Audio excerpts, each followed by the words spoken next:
Hello, everyone. Welcome to the Jim Kleiber Show. This is the first time that I'm doing a joint episode in a long time where I have a guest and I'm not just talking into my phone for 5 minutes. And today our guest is Caleb W. Cliff. He's a good friend of mine that I've known for many, many years now, and we have shared many a conversation, even on this platform for you old-time listeners. And today I wanted to talk to Caleb about some of the work that he's done for many, many years as well, and is starting to revitalize a little more and go into new areas. And so just more curious to hear about his background in the space and also where he wants to go with it. Because as most things do with me, they still evolve emotions and helping people process how they're feeling and communicate how they're feeling. So the essence of today is to talk with Caleb and to hear more about his work and also to interview him / have a conversation with him. So Caleb, I imagine you could probably introduce what you do with sound and emotions better than I can. So please take the mic. Yeah, not the floor. Take the mic. Happily. All right. Thank you for that introduction, Jim. And it is kind of crazy to think this year marks 10 years since we met. Wow. Or maybe I've actually, since we became friends. I think I knew of you in 2013, but all the same, let's see. So I will go back just a little further just to give more context. My original degree in my undergraduate was music composition. And then I, while living in New York, discovered the holistic modality of India called Ayurveda.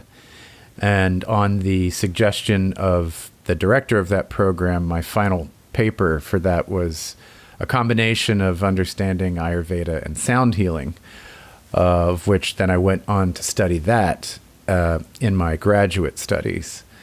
And kind of in a low pressure way, kept developing what I did in my graduate studies here and there. And then I would say in the past 2 years have really revamped a lot of ideas. And especially as of late, my partner, Heather, who teaches yoga, she and I have been teaming up to do yoga and sound meditations. And so these days I spend a lot of time writing or composing those sound meditations, which range about 20 to 23 minutes. And it's been great. I feel like I don't know exactly, I wouldn't point to just one thing that's opened me up so much in that way, but I can highlight a few things that I imagine will come out as we talk. But so in addition to that, it's getting me into the idea of wanting to finally somehow offer more of these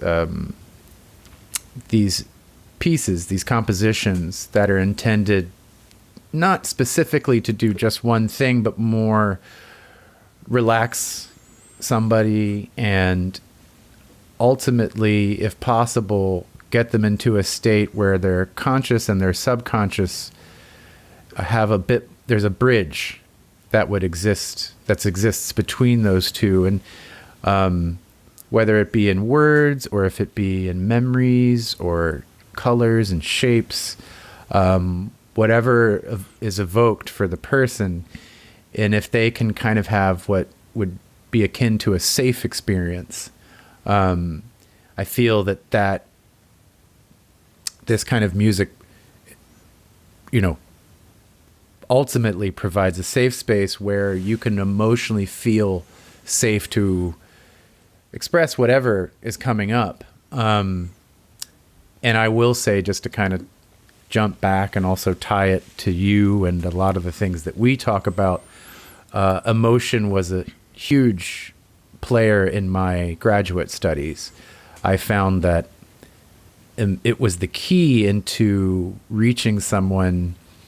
And if the music was going to have a greater impact, if in any way, shape, or form, it was because it reached its audience in an emotional way, and that where people would be softer emotionally and therefore more receptive to some of the things that may show up while listening to the piece of music.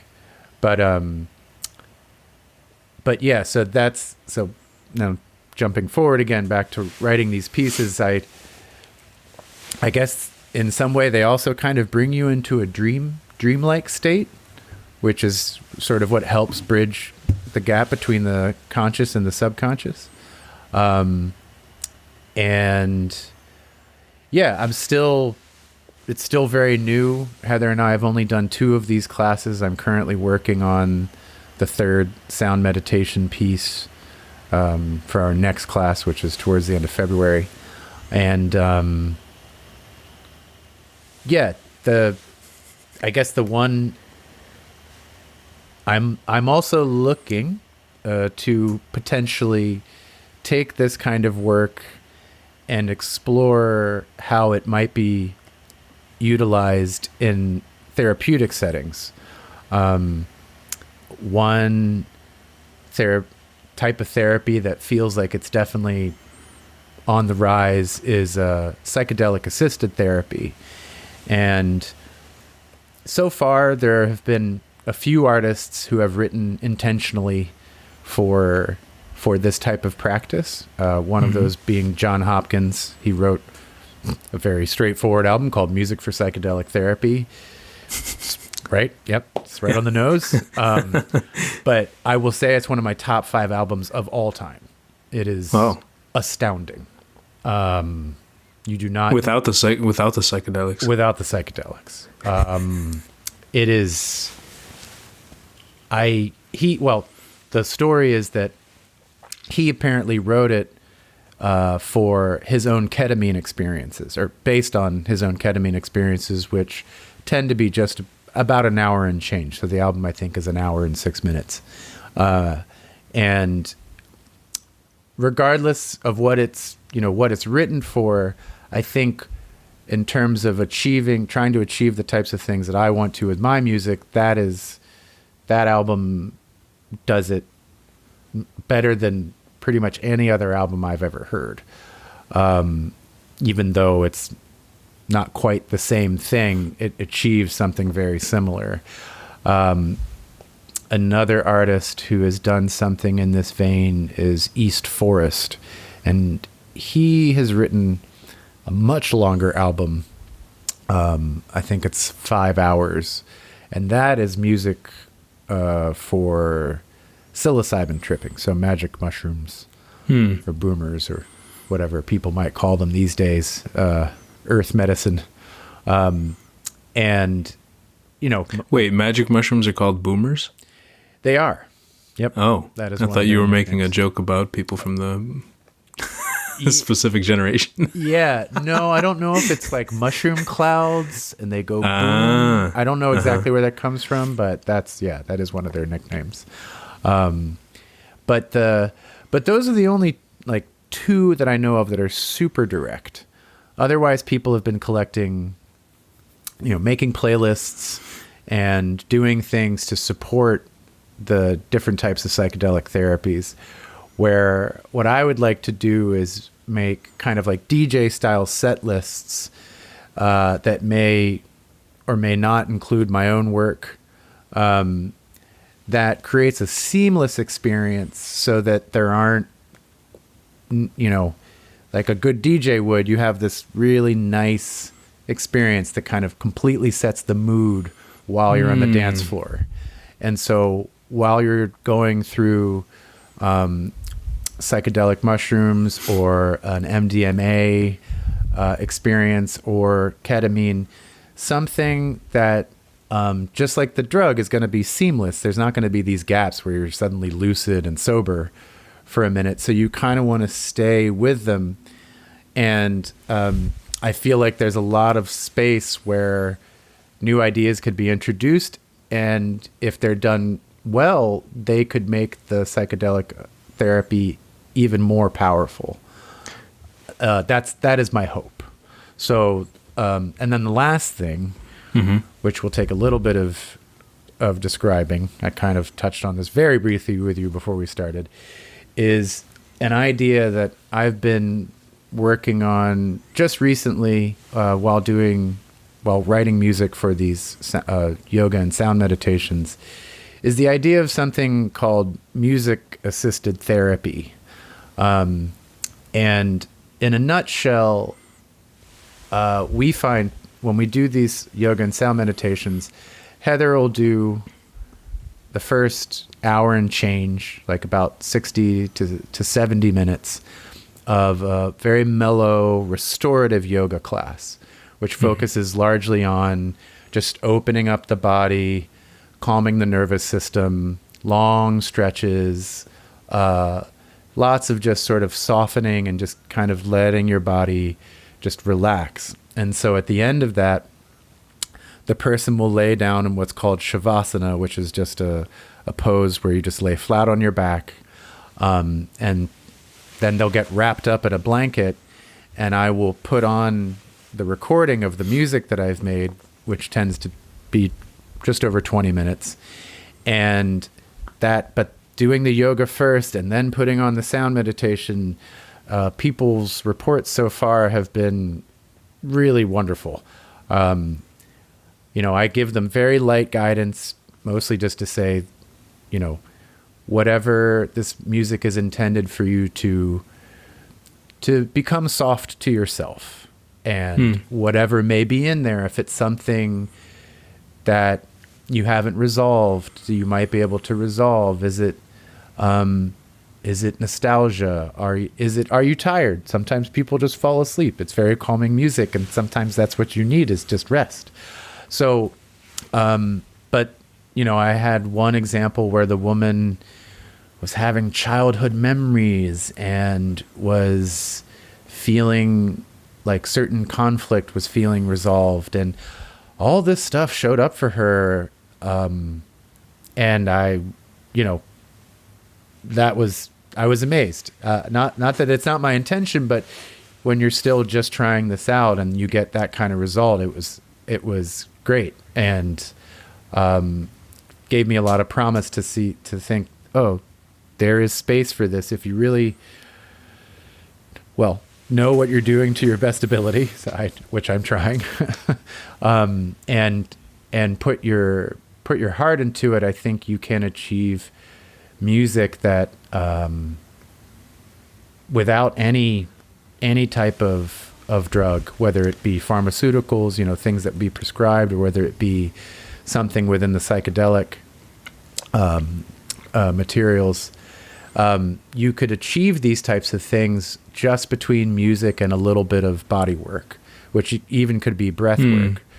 So I have some formulas, some ideas that I'm developing where it's, either a massage or breath work or yoga, or any variety of body work that you might start with that from 10 minutes to a half hour, then listen to the music, and then have just kind of a basic talk therapy after that could be as simple as just learning what came up during the musical experience and maybe during the massage, and then using that to integrate into the regular therapy, to the regular talk therapy. Have not done this just yet, but Heather has recently reinstated herself into the therapy practice and is now taking a much more holistic approach. So she hopes to integrate this into her therapy practice when possible. So there you go. I have lots of questions, obviously, and comments. Oh, so many things. One of the main ones that came up for me is, I think sound and music accompany us throughout life, right? We watch a movie, there's a soundtrack. We go to a Buddhist meditation, and then they have what do they call, the singing bowl or whatever? Oh, the Tibetan singing bowls. People go to electronic music festivals and do drugs and dance to very fast drum and bass and other types of music. I think, so in a way, I think music and sound accompanies us in many of these ways. I'm curious, would your approach be more intentional? Is that kind of the idea, to understand it better instead of just slap stuff? Like, for example, when I run a workshop, I'm like, okay, we're doing a journaling exercise. Hey, somebody find some slow instrumental music and just put it on. Right. That's kind of the guidance I give. Hey, does anybody know a slow instrumental song I can just put on? Yeah. But that's to the extent. And so is what you're talking about basically having more intention and I guess fine tuning on something like that? Yeah, the way that I think about it is a lot of massage therapists and yoga instructors and all variety of body workers are already using music, but it's, in most cases, it's passive. So it helps, because we're so accustomed to sound and music being, gosh, as you were saying, just about everywhere. Yeah, you go to a restaurant and there's no music, and you're like, "What the heck is going on?" Yeah, you're like, "Oh God, where all I have I can hear my neighbor. Conversation. I can hear my food sounds, my eating sounds of my neighbor and myself. Right, there would be no second dates ever. lots of forks hitting plates. Yes, a whole new musical genre might be born. But yeah, so and that, I think, to a degree, even in this passive sense, music is helping the massage therapist. Music is helping a yogi teach a good class, and kind of maybe to set breath and to set just a tone, a general feeling of the ambiance that you feel like is appropriate. So if you take that a few steps further, and you say, okay, I'm going to work with you very intentionally to create a piece of music or a DJ style set list that is specific to the way you teach class, or specific to the way that you do therapy, or even, there's so many different things that you could do. You could consider the setting. You could consider your client. Certain clients are going to do better with certain types of musics, or certain types of the timbre quality, a guitar sound versus a piano sound versus an oboe, or whatever the instruments are. People, because of the emotional relationship people have with their favorite music, with their most preferred music, if you can somehow get closer to that while doing the body work or therapy, I really think that you could amplify the power of whatever impact you're trying to have on someone. So yes, it is a much more intentional and an active use of the music versus it being passive. Versus someone, back in the day or even now, putting on Pandora and being like, okay, I want this type of music. Let me put on Pandora. And then an ad comes on in the middle of the session. You're like, what? Why is there an ad playing right now? That kind of ruins the mood. Oh, gosh. Yeah, Pandora is like the ultimate passive streaming service. But yes, nothing like Pandora. So it's like you said. I mean, the analogies that come to my mind are, one, like being a DJ for these experiences, and two is almost being like the person writing the soundtrack for the movie for these experiences, because soundtracks are very involved and very intentional to try to create emotional experiences in the audience. You'd agree, right? Oh, and no, actually, you make a great analogy, because that is the music is so guiding of the audience, of the single viewer. I feel like, film has a lot of places, a lot of things that it relies on to tell a story. And sometimes no music is really good for certain types of things being conveyed. But you could argue that certain films rely very heavily on the music in order to make sure that the audience is aware that this is a distressing scene or a deeply emotional scene or a nostalgic moment. And so without there being any kind of like statement, literally like to the viewer at the beginning of the film, it's like, do be aware, the music is guiding your emotions.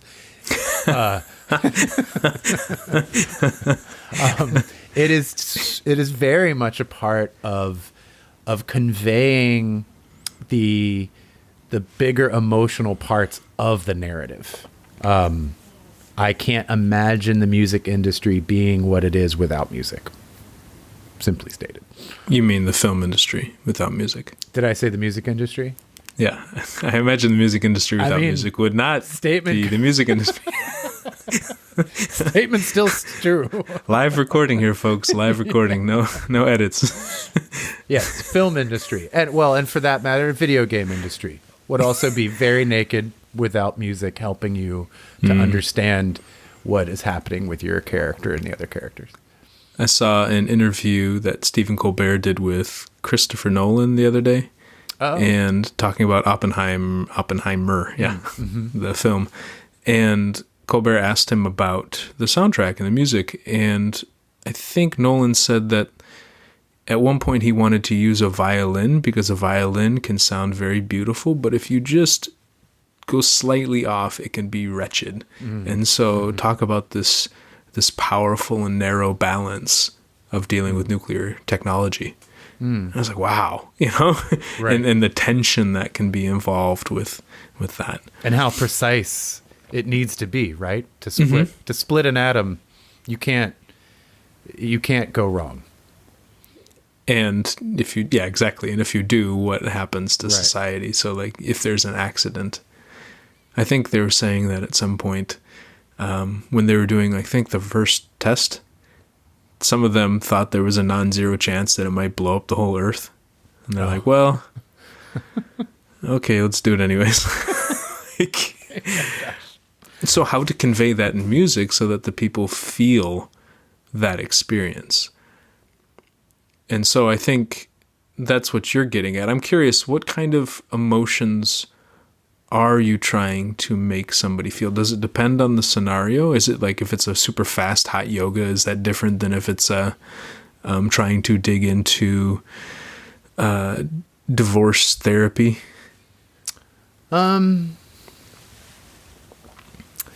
This is something I have been thinking about, and it's a little, there's a lot of gray area.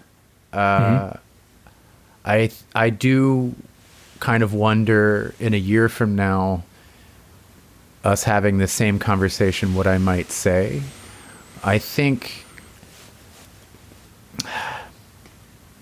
well, without overthinking it too much in the moment, and for the sake of anybody listening, I would say yes, but not maybe as much as you might think, or at least as far as I can tell now. I think when I was doing my graduate studies, I had a more rigid way I thought things needed to be done. I tried to do customized pieces for individuals. And while that taught me a lot of things, and there were definitely things about it that felt like I was close to something in terms of creating a relationship between the listener and the music, it was too specific.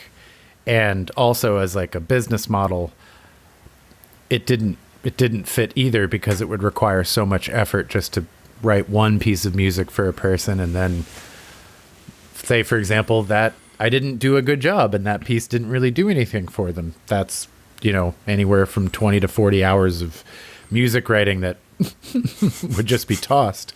So I, in the more recent efforts that I've made, I've tried to focus on how music has, not only does it have strong emotional components, it can also have very altered state type qualities.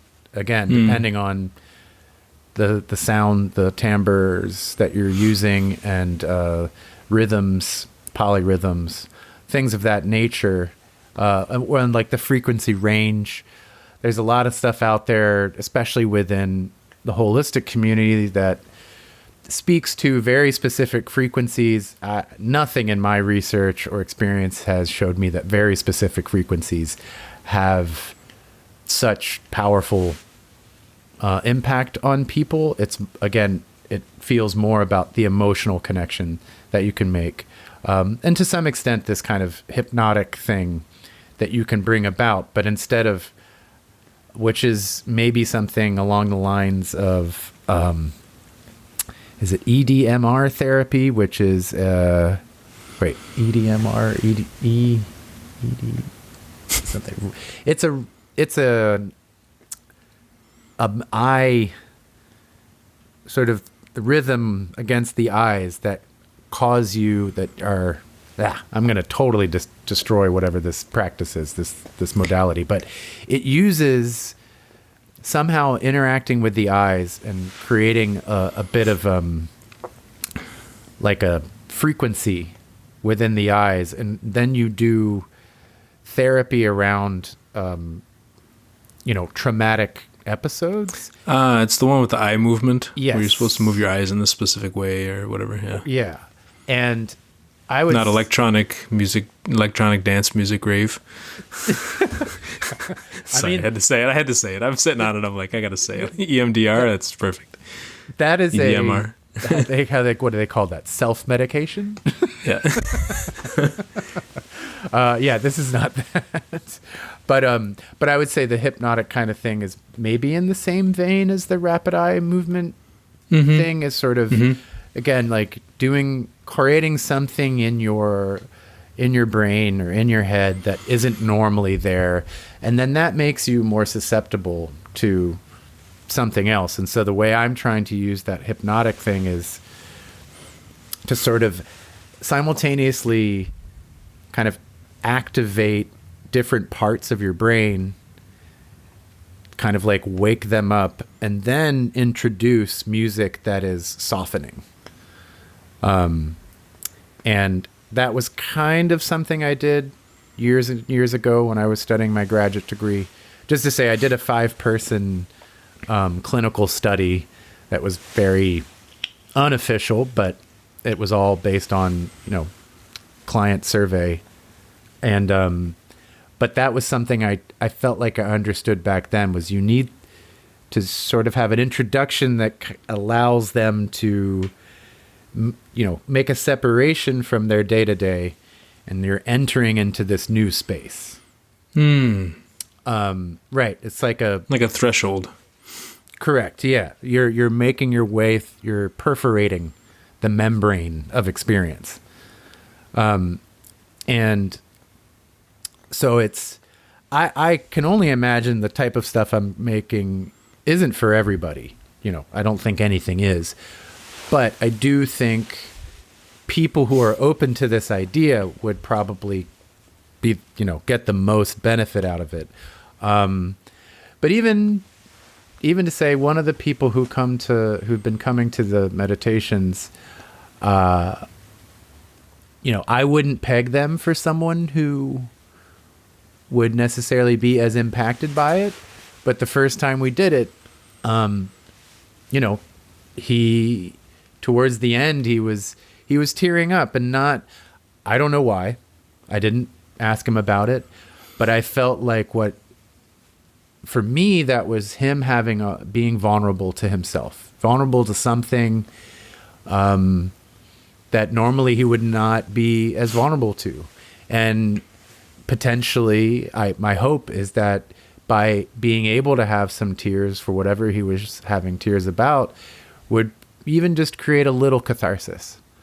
So yeah, it It's still very much exploring it, but those are the basic tenets. Is not hypnotism, which sounds kind of funny, but kind of a hypnotic vibe, which, just to say, if you look back thousands and thousands and thousands of years and you go back into tribal communities, the oldest places of healing, places of ritual, places of community, and I would say integral experience would have been something akin to these communities gathering together around the campfire, sharing very kind of basic elemental music, rhythm, chants. But somewhere in that really primordial human experience lays this connection, or lives this connection that we have to ourselves, to each other, to existence. If you want to ask me, that's my feeling. Vibration is so essential to human experience, and music organizes vibration into ways that have a more powerful experience, whether that is just literally to help us dance, or find, share something with someone else, right? Music is this invisible thing which we can all sort of find the same rhythm in, and therefore share something differently in it. But before I ramble too far, that was just to say that it's like the hypnotic component, I think, ties back to our ancient origins of rhythm in music. Yeah, I mean, right when you said that, I started thinking about dancing around a fire, or and having. I've spent a lot of time in Africa and different places where they have people playing the drums or people dancing and singing. Kind of this combination that's happening, and it happens here in the U.S. too. Again, going to a rave where you have electronic dance music playing, boom, and people all kind of bobbing their head at the same time, and can have that hypnotic experience with or without drugs, I would say, in that setting too. Yeah, and what I like about, and I'm curious to ask you about, so the idea of kind of bringing somebody into a new space, but once they're there, the music is still helping them, right? So they're still, it's almost like you have an introduction, and welcome to the space, and then once they're there, okay, now we're in the space, this is what we're doing in the space, and maybe even an outro, or hey, okay, now you're leaving the space. Mm-hmm. And side note, I mean, this is a plug for Caleb. Caleb has created the intro and outro for this podcast and the Daily Gym segment as well. And maybe, hopefully, I hope more in the future. Because I think that's what show theme songs can do. They invite us into a space. Hey, this is what's about to happen. And then once the show starts, then there are different types of sounds or experiences that are happening, and then there's another way out to let people out of the space. So do you see it as kind of a journey as well, where it's not just about the introduction or the inviting in? Yeah, no, very much. There's, as again, I think the soundtrack, a movie soundtrack, is probably the best way to kind of help people think about it. They're just shorter films, and the movies, quote unquote, that happen would be inside of your head. I will say, these are, they can be a companion to like taking a walk in the woods or doing work, but I think that places where they work the best are in kind of a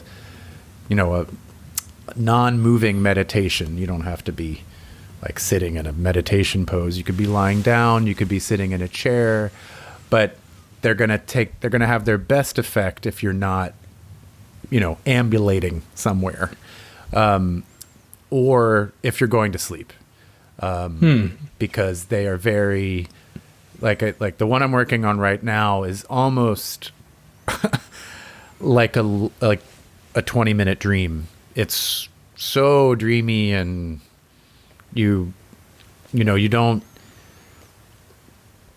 feel like the ground's shifting beneath you. It's not like you're losing yourself in like you're not uncomfortable, but it's very soft.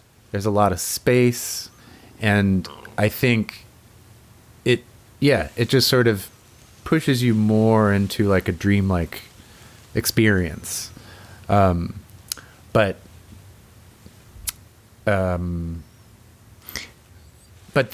right. So intro, long middle section, and the outro tends to be quite a bit different than the intro. The intro is meant to be somewhat activating, to sort of initially, it seems a little counterintuitive, but it's like wake up the brain a little bit.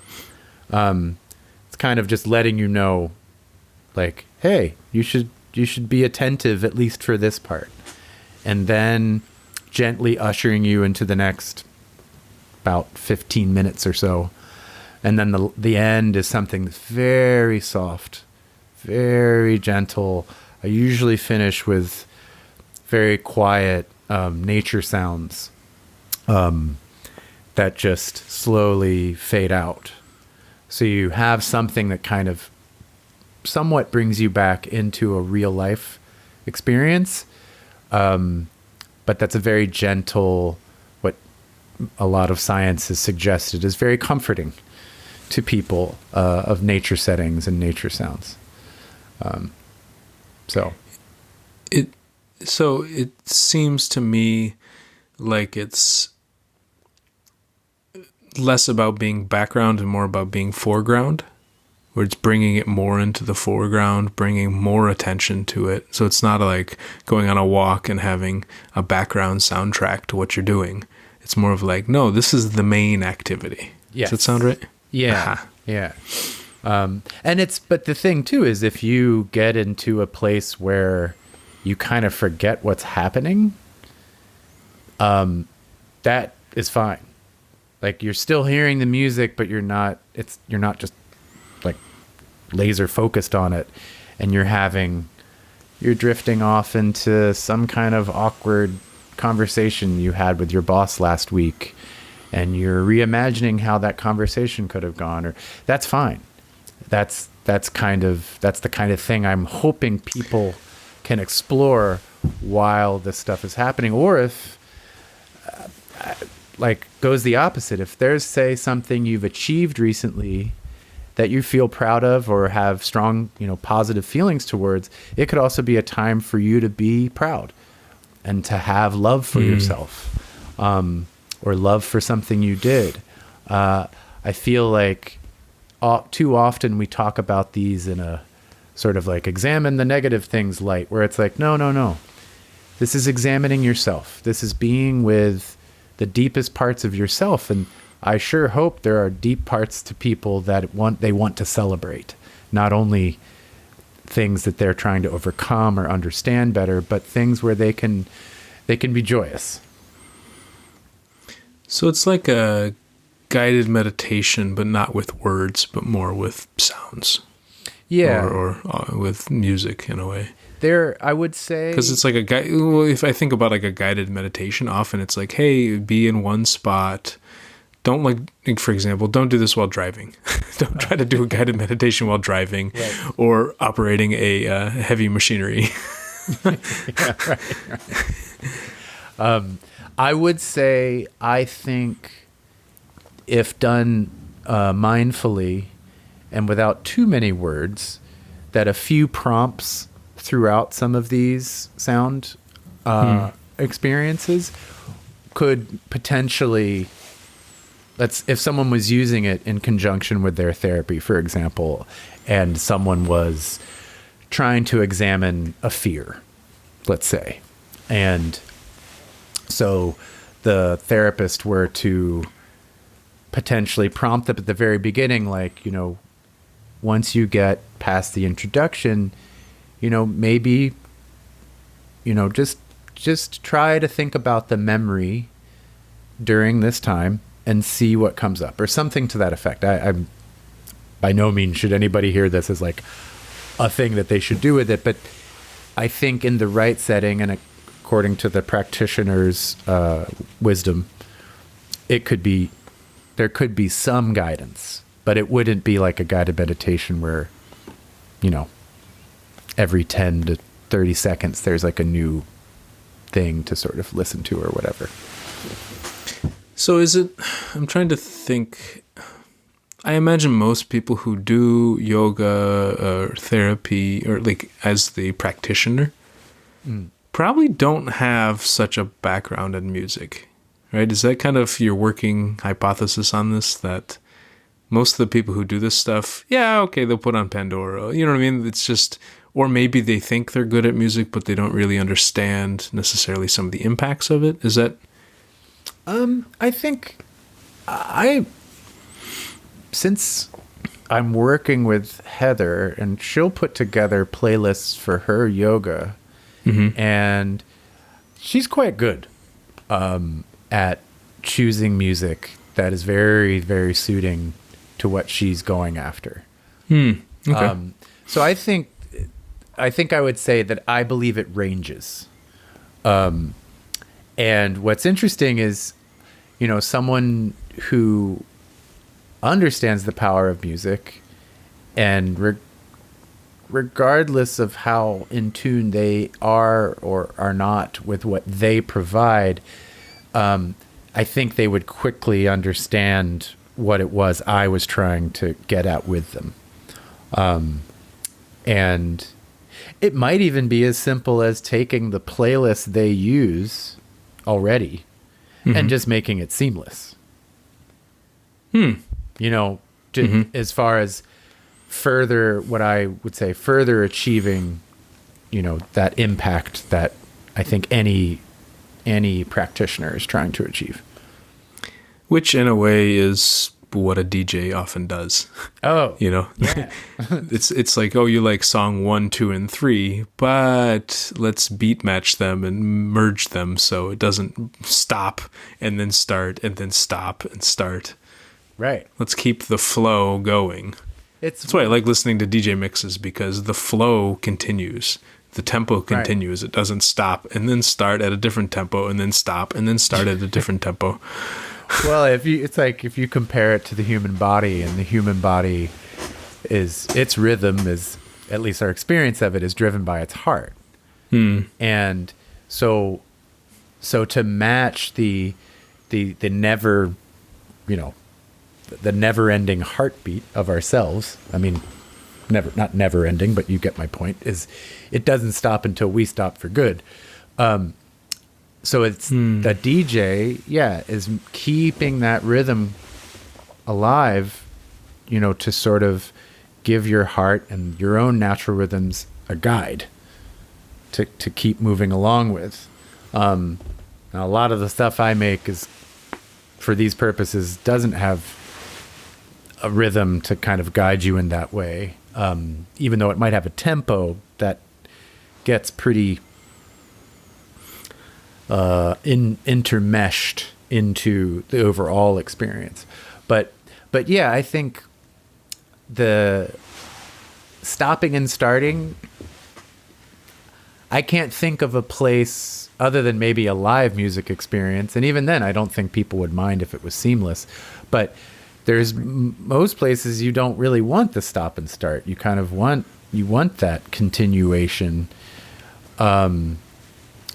I think, again, it would be like if you watched a movie and every so often it just went black and the music disappeared and the footage disappeared, you'd be like, what? Or every so often there's a commercial that comes on with loud music that's totally not matching the theme of the movie. That's it's like, probably worse, yes. I mean, that's probably kind of the analogy, I think, maybe that happens with a lot of these experiences, is that they're very discontinuous in a way. And when you're talking about the heart goes from 60 beats per minute to 120 beats per minute. It doesn't just go from 60 to 120. It goes from 60 to 61 to 62. It's like it smoothly transitions. Whereas, I remember when I was living in Oakland with you at the time, and the Warriors were in the playoffs, and I'd go watch the Warriors basketball games at the local bar. And during the game, the game's on, everything's going, this and that and this and that. And then they go to a commercial and the energy normally it changes completely. Yeah. But there, what they would do is they would turn off the audio from the TV and then they would have a DJ play. And I'm like, this is great. Oh, right. Yes. This is great. Yes. That was a much better answer to the commercials. Because it's maintaining the energy. It's maintaining that flow and not disrupting it so much. Well, and actually, and you could think in a lot of ways, Jim, you make a good point that in our modern age, there's so much disruption, right? Like if you work, desk job doesn't even mean anything anymore. If you work with a computer and let's say you work on Slack and you have emails and whatever other things you might be using, there's no consistency. It's like 30 seconds of this, 20 seconds of that, a minute of this, 4 minutes of that. You're boom, boom, boom, boom. It's so your rhythms, your whatever, the things that kind of help you to get in sync with what you're doing, there's almost nothing. And so in a sense, this is one of those few brief times in our lives, like during the week or during a day where, just you and this piece of music for 22 minutes. It's not even that long, but that consecutive, seamless experience of 22 minutes could even feel that much longer or have that much more impact because so much of our life is broken up into these little sound bites or visual bites or whatever. And just having some consistency, a more smooth experience might even be helpful in and of itself. Yeah, so not even just the music, but just the taking of that time. Mm-hmm. Yeah. Yeah. I think a lot about people's ability to focus, just in general, like having a conversation and being able to just be in that conversation for whatever period of time and not be distracted by your phone or not be distracted by, birds in the tree or whatever it is. Just to have some direct focus. I feel like it helps. I don't know. I don't know if it's a matter of, again, coming down to these sort of different types of bodily rhythms that we don't really think much about, but that are very active in the background happening within our body, and playing a big role in our experience, in our relationship to our emotions. If you keep a very active heart rate, you might be more prone to anxious or worrisome thoughts. And so having something that is intending to do the opposite, to sort of bring your heart rate down, to hopefully help create balance between your sympathetic and your parasympathetic nervous system, all of these things then promote less obscurity, like more openness within your body. And more openness within your body means the systems are working better, they're more fluid, they're not obscured or obstructed. And so overall, even though it's a subtle thing, is if the more you can kind of get into these states where the systems feel open, feel capable, and can move things freely and at the rhythm that is natural to them, again, you're going to assist so many other parts of the body, in particular the emotions, to kind of be able to relax and not be in a heightened state of any kind. Even you can't really maintain any one state for too long. It won't be beneficial. You don't want to sleep forever. You don't want to be happy all the time. You don't want to be sad all the time. You don't want to be angry all the time. All of these things are going to exhaust something within your system. I actually had a day recently where I'd been through a couple of tough things, and I just felt emotionally just gray. I think if I were to make a guess, I had just used up all of the neurotransmitters that would have helped me stay a bit more positive or something, not so. I just felt flat, and I think it was, I got some things just got overworked about 36 hours prior to this happening, and my body didn't have anything to put out. So I just kind of, I was just sort of there for like a half a day or so. But that was just proof that it's like, something, I was trying to sustain something longer than I should have. Trying to sustain like one emotion or whatever. One state longer. Yeah. Mm-hmm. And your body said, nope, can't do that anymore. Do something else. And you're like, no, but I want to keep doing it. And you're like, nope, you're done. Yeah. Relax. You're like, I don't want to relax. I want to stay excited and happy. It's like, nope, time to sleep. I was like, the generator switch was just shut off. It was like, nope, any electrical charges to any of your system, no longer available. Sorry. God, how often does that happen in life where we're trying to maintain? My life is just great. I'm just living a great life. I'm living a great life. Boom. Like your body says, hey, you've been ignoring this for a long time. I'm going to turn up the volume until you hear it. I'm going to, blast you out. And Caleb, I think you're eating on the phone. No, it's refilling my water. Oh, nice. Yeah. I have. Sounds, my friend, sound. Earlier, I was like, you were talking about sounds, and I heard the fan on my computer go on. I said, no, see, sounds can take us into different emotional states very quickly. No, yeah. Well, sound is, I love it so much. It is, you hate it sometimes too, right? I mean, not as a or not hate, concept. But like it Certain makes you feel will different grate things on yeah. me. Yes, jackhammer. I don't like jackhammers. I don't like leaf blowers. I'm not going to go into all the things I don't like in the sound world, but it fingernails does, on a chalkboard. But what's fascinating is why, for example, do fingers on a chalkboard have such a physical response in us? Right? That is guaranteed. If it doesn't necessarily, but for most people, it's going to cause some kind of skin response.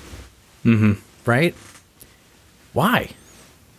And so what's interesting to me is that I can't answer that question directly, but when I think about how sound exists and how it has become, it's so involved in our overall experience of the world.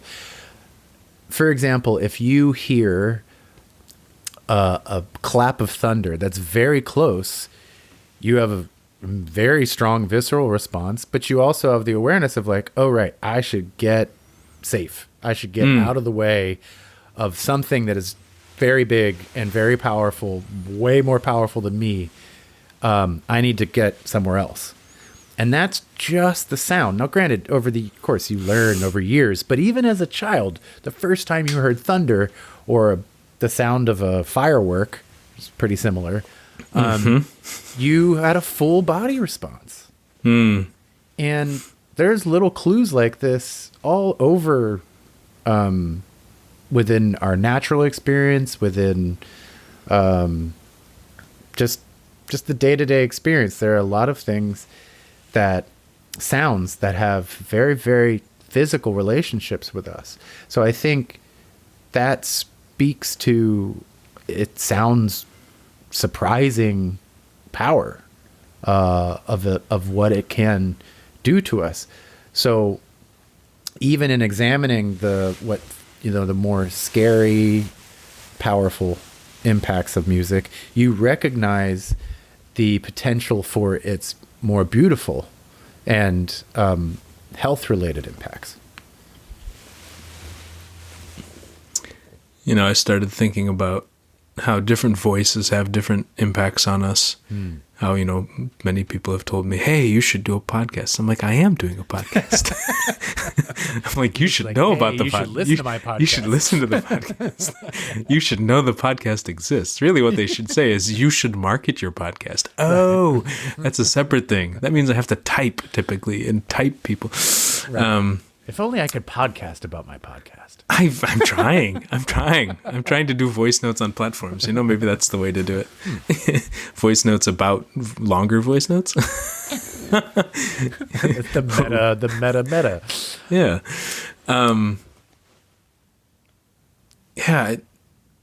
So I'm thinking about these experiences. Let me ask, why do you keep working on this? You said you've been working on this for a long time with your undergraduate and master's and everything. Why are you still working on this stuff? That's a good question, because I didn't for a long time. And it's not because I didn't think there was merit to what I was doing. I don't know if I wasn't ready or certain other parts of me needed to mature. I think musically I've matured a lot in the past 10 years. So that, and also I had a very good experience doing a live show just this past October, which it featured some of my more mellow music, but was about 25 people in the room, completely quiet and completely there with you. I was like, oh, okay. Because I didn't have a lot of real, I don't know if proof is the right word, but some basic evidence even of what my music was capable of. So when I had this audience kind of right there with me, I thought to myself later, I thought, whoa, that was amazing. And even though there's so much music out there and so many ways to make it and too much for everybody to ever listen to by any means, I don't know. Its magic just doesn't cease for me. It's so ephemeral and light in one sense. You can't touch it. I mean, you can feel it, but you can't grab it. You can't pin it down to something. You can't even contain it within a room. It's gonna escape.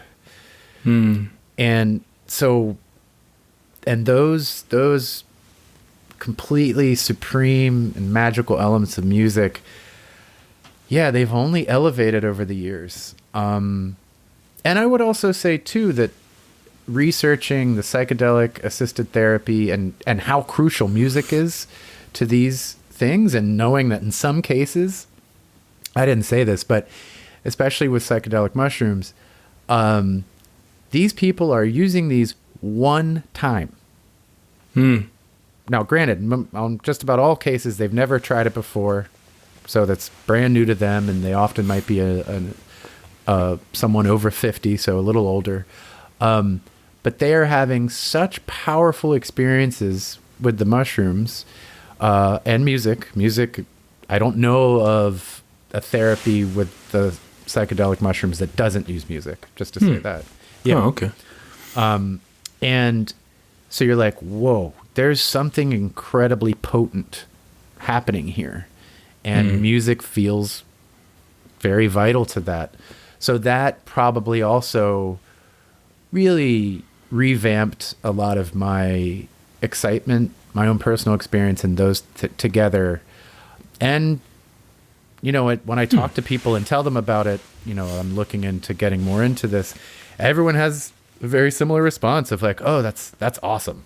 Like, that sounds great. or like, that's a perfect fit for you, or I get it. You know, it's not lost on people. So yeah, all of that together, and especially just witnessing people's positive experience with it. Yeah, that's why I keep going. I mean, I don't know. People who know me best, even though music has never been what's made me money or anything, always say like, yeah, music, that's your thing. And it seems very natural to you, and I can't stop making it. So, so yeah. So, might as well channel your addictions, right? Oh goodness. Yeah. And and it is amazing. It is amazing how light it is. It's such a weird thing. Like everything else feels so physical, and the making of music is physical, but once it's alive, once you've birthed your little magical musical Frankenstein, it's a good album name.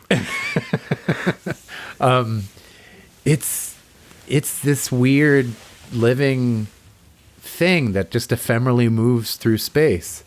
And I don't think I'll ever fully grasp what music really is, which I think because it keeps this mystery, then I'll never wanting to stop chasing it and just seeing where it will take me.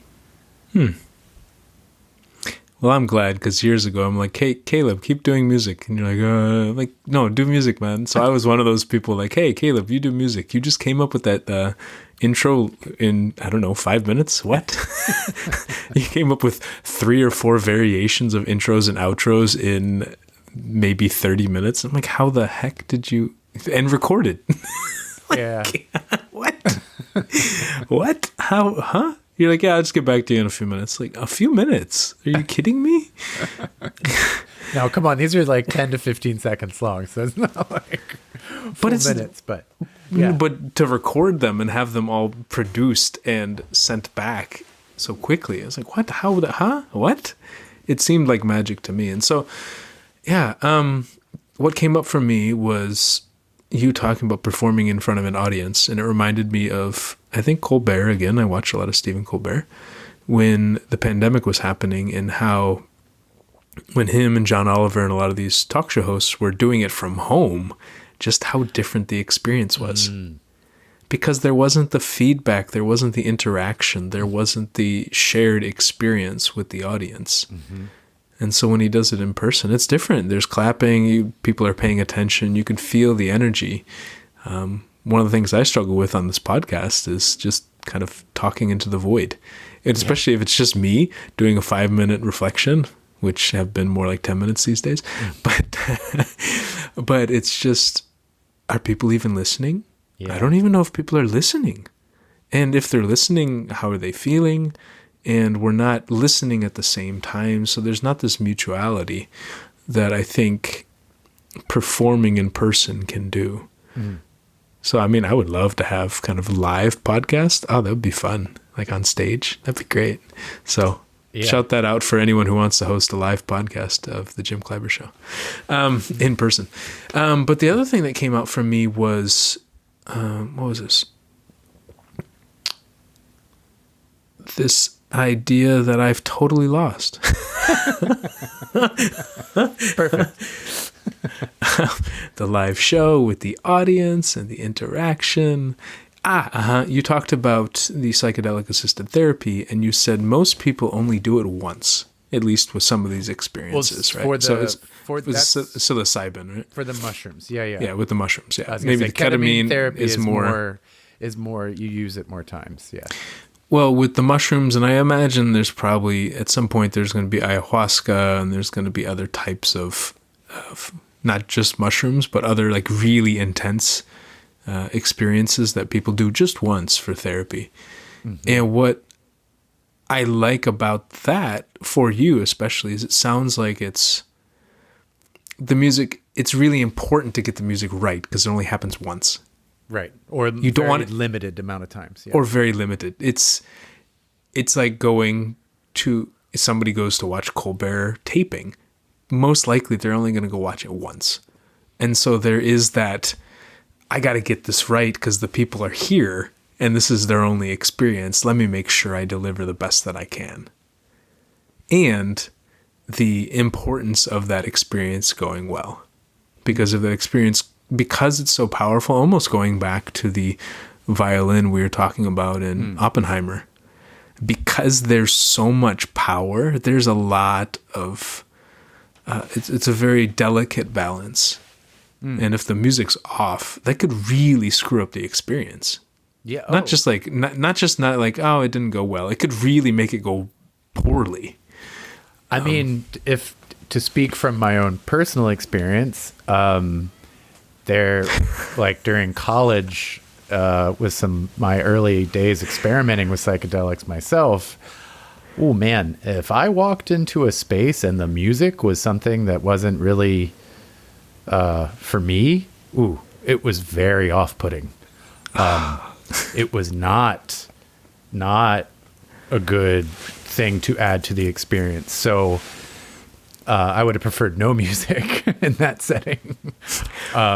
But no, yes, that's a great point. If there are articles, not a ton, but there are articles out there from some of the institutions that have been doing these things for longer periods of time, like Johns Hopkins University in Maryland.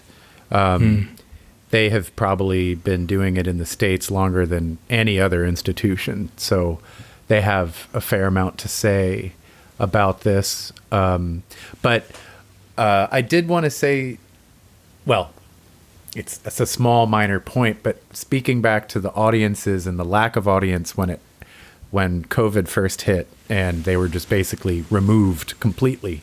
I think what I recall the most being so odd to the point that I just couldn't watch it was the Last Week Tonight with John Oliver.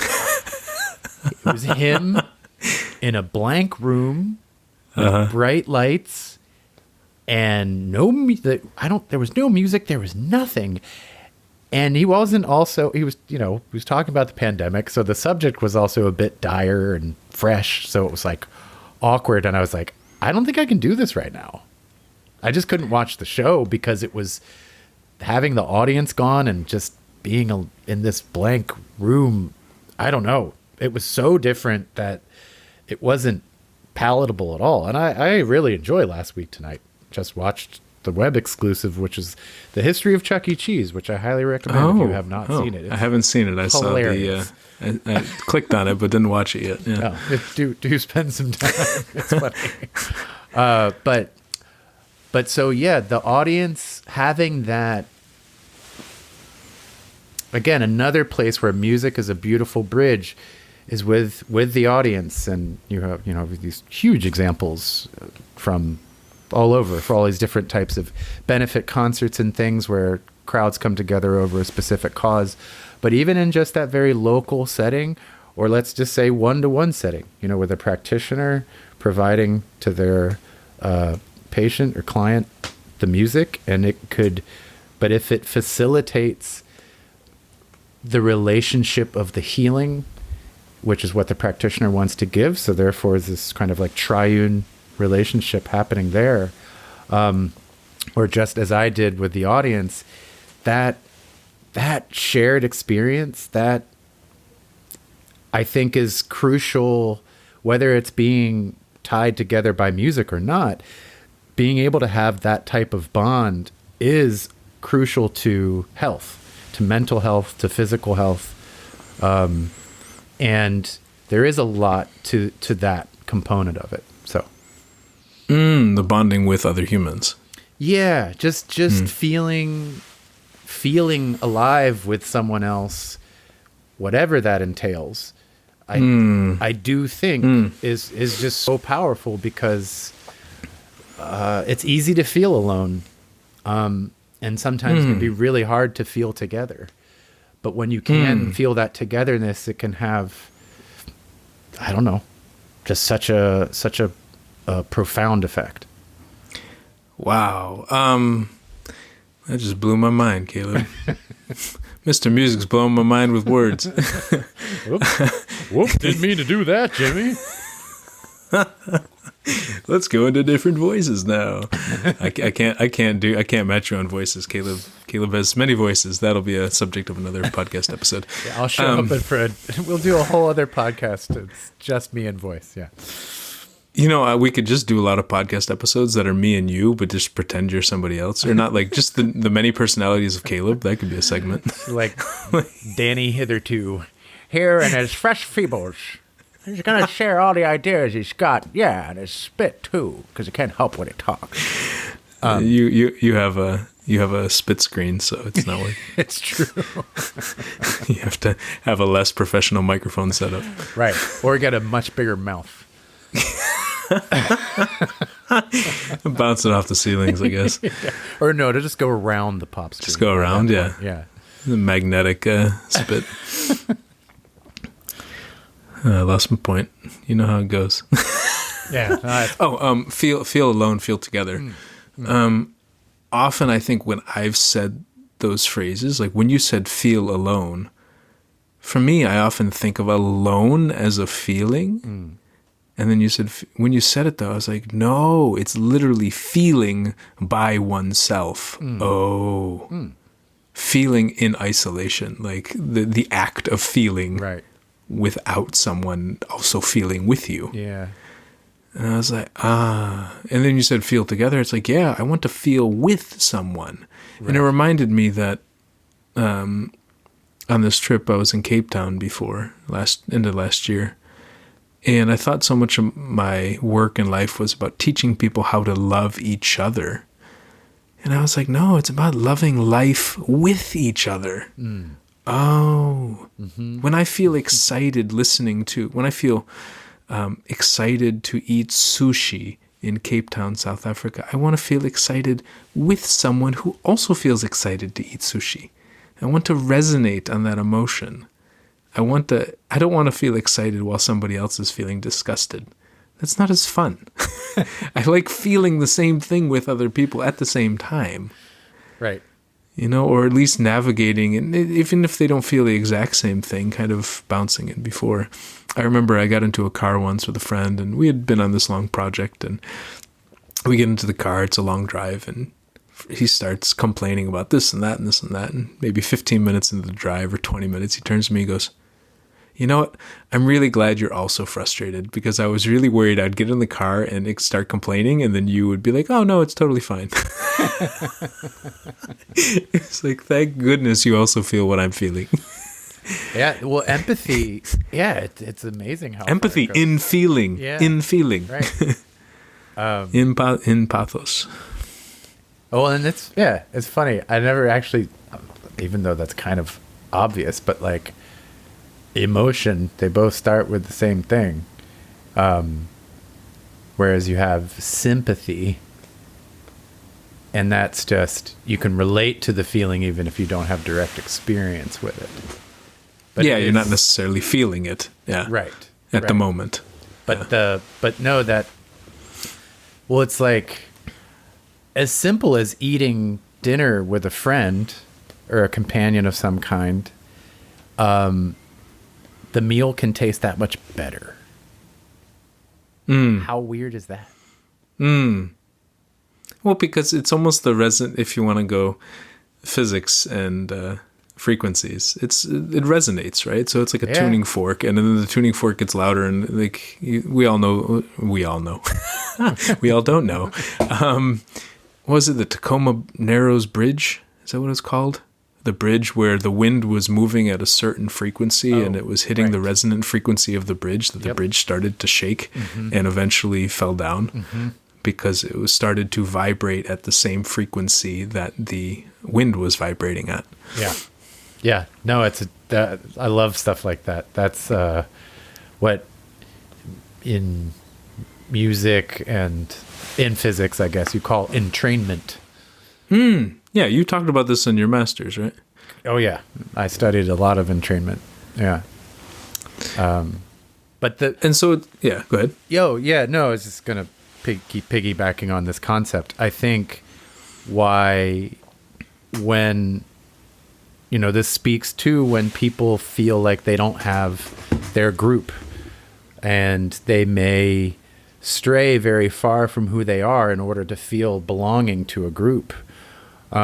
Just to have those shared feelings, even if they aren't familiar to them or natural to them, they're like, oh, someone who wants to share feelings, I don't even care what they are. I just want to share them because they don't want to be in isolation. And so it is, I do think, above or beyond the therapy, or beyond the instruments of therapy, so the person, the music, the modality, whether it be massage or yoga or breath work or whatever, that bond that is happening is super important to the facilitating the healing part too. I've been getting to know a little bit, it's still very new, but the people who facilitate ketamine-assisted therapy here in Philadelphia. And something I know that is fairly common is for there to be group therapy sessions where people get together and do, ketamine in like a 6-person or more group. So even if the idea isn't quite what I was saying, there is at least a seeming instinct about that in maybe amplifying the power of the medicine is by bringing in more people into that group to share that experience. I thought of ketamine-assisted concerts. Well, yeah, a rave. It's like that's been around since the 90s at least. But I mean, there's a reason they're popular. But I was reading a couple months ago talking about how we can use experiences either to escape from what we're going through or to dive deeper into what we're going through. Mm-hmm. And so I think raves may often be people using ketamine and the music to escape, to numb, to disconnect from the other stuff happening in life. Whereas maybe what you're talking about is to use those same tools, but to go into. Yeah. To not run away from it, but to actually confront it and explore it more deeply. Yeah. No, for sure. I think, and not to say, as someone who has been on the dance floor under the influence of not ketamine per se, but other things, that can also be a very, like a place of high spiritual union. I've had maybe some of my best experiences in life dancing at, I don't know if rave's the right word, but akin to that, all night dancing with certain psychedelics is just amazing. I don't know other things that really get to that peak of experience personally. And speaking, so yeah, I think in that scenario, then some people may find it, again, depending on what the person is trying to go for. But if you're in a space like that and maybe 95% of the people are using it to escape and 5% are using it to go deeper in some ways, there may not be that resonance, right? Because you may be looking around and being like, well, this person is totally not into it. I mean, they're on something, but they look disconnected from life. Versus you being really into really feeling it. Yeah. And the other thing I wanted to mention was, and I'll say it shortly, like, for example, if you're at a New Year's party in California on an edible, and one person is living their life and the other person is wishing they would just stop playing electronic dance music and play some Bob Marley. Oh my God. That night I just dreamed. Like, so you're talking about music resonating with the experience. Like I didn't want that music. They were playing very Right. fast electronic music, and it was bouncing off the wooden floors, escaping the room, as you said. And I just wanted slow Bob Marley so that I could just sleep. Right. My poor heart was trying to dance between the two of what my body wanted and what the external environment was kind of forcing into me. And Yeah. and that, for me, speaks to the importance of getting the music right. How much has that tainted my experience with taking an edible? Hey, I don't want to take an edible now. Screw that, man. But if I had slow Bob Marley music, or even maybe some of the music that you're talking about producing, Yeah. how would that have affected my experience with that edible? Maybe I'd be like, man, I'm going to do this again. Or how would it just change my relationship with my surroundings? I mean, yes. No, very much. That was a lesson learned, I will say. So what I'm saying is that, Caleb, you should have been the DJ. Why did you let... You should have taken over the floor. I was, yeah. We were in such different spaces that night. I felt... You were happy dancing. I was happy very, dancing. yeah, and it was hard for me to feel bad about where you were. There wasn't a point where I was going to come to that level until the next day. Nope. And only to discover, well, because, oh man, just to share with anybody who's listening to this, that night was unreal in certain ways. So yes, Jim had a less than exciting edible experience. I was enjoying some magical mushroom myself, but the funnier thing was my friend lent me a car, and it was all electric vehicle, and this was a little early in the days, so this car did not get a lot of mileage to each charge, and about 2.5 miles from getting to where we were going, it died, so that was fun. On a 2-lane road in the mountains. Yeah. That part was... Like 30 minutes before midnight on New Year's Eve. Yeah, it was a little challenging, but we did get to the top of the hill, and then we had to go to Facebook campus, of all places, the next day to get it charged. We had it towed to the Facebook campus to have it charged. Anyway, it was... if you ever talk to Jim or I personally, wouldn't tell you all about it. There was... very recently, a newer friend of mine, his wife reached out to Heather and was like, "Hey, Heather, my partner's having a panic attack," and this was not induced by drugs or anything, but she was like, "Oh," and she sent him one of my more recent sound meditation recordings, and apparently that was very helpful. And so I thought of that because of what you said, Jim, about how if you could have had music that was more supportive of your needs in that moment, that you could have maybe been, brought back out of the more panicky feeling of the elevated heart rate and whatnot. So I haven't had a chance to speak to him directly about this. I hope to soon, but yeah, it basically did what you were talking about.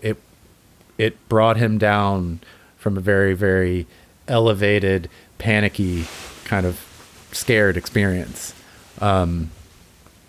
Just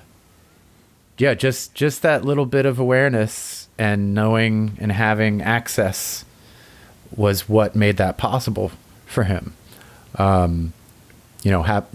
Her happening to contact Heather and Heather being able to say, "Here." Oh, goodness. For me, I was just thinking, how often are we out of sync or not basically feeling with ourselves? That, like, for example, my heart being like, I want to, just like pounding and thinking I was super anxious, and me being like, no, but I want to be relaxed. And then the music adding on top of the anxiety. And how often... I was just thinking, how often do we say, I want to feel this way, but the body's feeling a different way? And there's that internal tension, that fighting between with ourselves, between not even being in the same emotional state with ourselves. Right. I don't know how, or at least, again, desiring one and being in the other. Right. And how much that causes so much conflict. I'm fine. I was reading an article someone posted today from Uganda, and it was about how, it was something like how I'm okay is killing people in Kampala. I don't think it was that drastic in killing, but it was just like how so many people are like, oh, I'm okay, I'm okay, I'm okay, I'm okay, while inside just going crazy, like feeling so much fear and anxiety and anger at themselves, but saying I'm okay. So there's this distance between how we want to feel and how we're actually feeling. No, that's actually a great point. Because, or, if it's work, right? And you feel like there's a certain disposition that makes work better or easier, or, you're more efficient, or whatever it is. Like if you were in a better, more positive mental space or something. But, let's say there is a recent death in the family and you're having a hard time, like you're grieving, but you're at work and you're trying your best to be in a mental state that complies better with work, and you can't. And so you have that dueling, that conflict. I think even if it's not with ourselves so often, especially because of how we mediate the perceived ideal of experience, there's all these shows and I don't know, good morning shows and things with these big smiles and like really, high character attitudes that nothing can shake them. And that's a bunch of bullshit. Life is way more twists and turns than that. But so oftentimes, like you're saying, either from us or from someone else or the circumstances, feels like it's pulling you in a different direction. So all that to say is these types of sessions, these therapies, or just literally a music listening, can also be a chance where you do get a chance to genuinely sync up with yourself, and be at one and be in a kind of harmony. Whereas so much of life is often not that harmonious or consonant. This is a kind of place where you can have that much, much more directly, and not have something trying to pull you in all of these other directions, which kind of like what we were thinking about before, the gapless experience. So this kind of greater focus given to this period of time, in addition to there not being so much conflict that you have to overcome first before you can even kind of be with yourself to directly recognize what it is you're experiencing and how you actually feel about that. So you're helping me to maybe even connect more dots with some of the less obvious things that could be assisting in how these things work too. Yeah, this is just like, I just thought about iFeelio, and when I was working on iFeelio, the main point was there's so much pressure to say this or that to somebody else or to feel this or that with other people. The idea was to have a completely private space for us to just feel by ourselves, feel with, and to realize we have so much internal conflict pulling us in different directions anyways. You add somebody else on top of it and it pulls us and can pull us apart sometimes. Yeah. And so just thinking about this music assisted therapy, this idea of putting on headphones and just being in the space by myself. And I may not be in sync with myself. For example, you may start out and maybe the music starts out and it's slow and it's got certain characteristics to it. And there's a part of me that's like, screw this, I'm done. I'm out. Like, let me take the headphones off. Yeah. Right? And there's another part that's going, but this feels really nice. But another part says, dude, what are you doing? You're going to start crying. You don't want to cry. Like, no, strengthen up. Like, what? No, come on, man. It's okay to cry. No, man, you've been taught your whole life it's not okay to cry. And just on that one specific action. Now imagine how many can come up. Now, for some, that might scare us, right? Maybe I don't want to do this because it's going to take me to some really dark places. Yeah. I don't know if it's dark. It's also light, right? It's a mix. And maybe by letting ourselves have that maybe somewhat conflicting conversation, there comes resolution. So maybe it's not even about starting out in sync. Maybe it's about going through the fire and coming out more in sync. Yeah. And that's why I try not to give too much guidance whenever. So Heather will finish whenever in the 2 times that we've done it. Heather will finish the yoga, and then I'll talk for maybe 20 seconds, just to give a very light idea of how to be with the music. But there was something you said I wanted to speak directly to. So yeah, you definitely might experience, especially if you're doing this by yourself, where, you know, it's almost like doing homework. You're like, I know I have to, but I don't really want to. And then let's say, I don't know, halfway through it, you're like, oh, I actually kind of enjoy learning about the thing I'm learning. But you don't, you know, you need to kind of get through the first initial part of it. But then once you do that, then you're, as you were saying, more in sync with yourself. And so yeah, I think if doing this in a lone setting, it could be experienced like that. I do think something in the same way that psychedelic assisted therapy works, and which I would say is helping me to kind of develop a better language around what it is I want to do with the music-assisted therapy, but is create space where an altered state can emerge. So in the ideal of the music that I'm creating, is part of it will be in creating this altered consciousness. And what I think becomes more available within an altered consciousness is some objectivity about yourself, about experience, about what's happening, and the potential to hopefully have more forgiveness for yourself. And that's the whole idea of becoming soft. So so the hypnotic thing, to kind of, I don't know, be like when you reset an Etch-a-Sketch, right? Just kind of shake it up a bit, kind of vibrate it so you're more aware than you were a second ago. And then to deliver this other thing that says, okay, now you're a little altered, you're a little removed from your day-to-day. Here's this thing. This is kind of like a very soft, non-invasive, dreamlike atmosphere.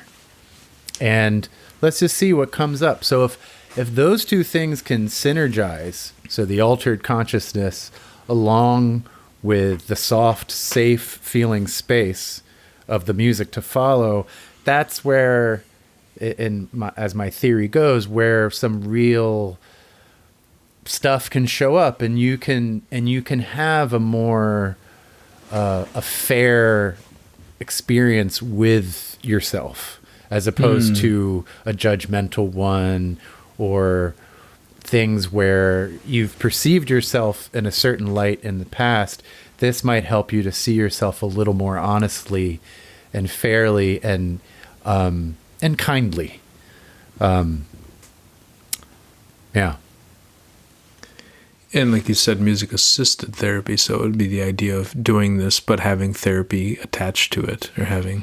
Yeah, being able to then take whatever shows up and hopefully integrate it into the talk therapy experience. And I will say, too, is that the things that, again, may not be obvious at first when thinking about music-assisted therapy, or the idea is It's non-invasive.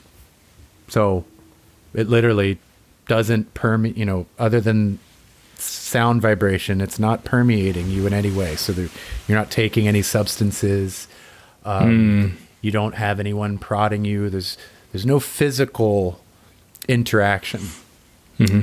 So what that also means is that people of all ages would be available to them, because obviously psychedelic assisted therapy is only going to be for adults. Yep. So this idea takes, I think, a lot of the good things from psychedelic assisted therapy, utilizes it in a different way, and then expands to make it more available to a lot more people, because there would be no contraindications like there might be with psychedelic assisted therapy. Yeah, no physical ones. Yeah. It's based. So if I'm understanding you correct, you're saying that the music could be used to help the psychedelic assisted therapy, but what you're also talking about is a separate one where it's like the music could be the psychedelic, quote unquote, by itself. Yep. It either could complement it, or it could replace it in a way, or be similar to it as a quote unquote drug that is creating that space. Right. Well, and I will say, I've only found one, and it's pretty recent. I want to say it's from October or November of last year, of 2023. So it's a very recent paper. But there's a researcher who is also a musician. I can't think of his name right off the top of my head, but actually co-authored a paper where they talk about that very idea of how music may be able to replicate some of the effects that psychedelics do.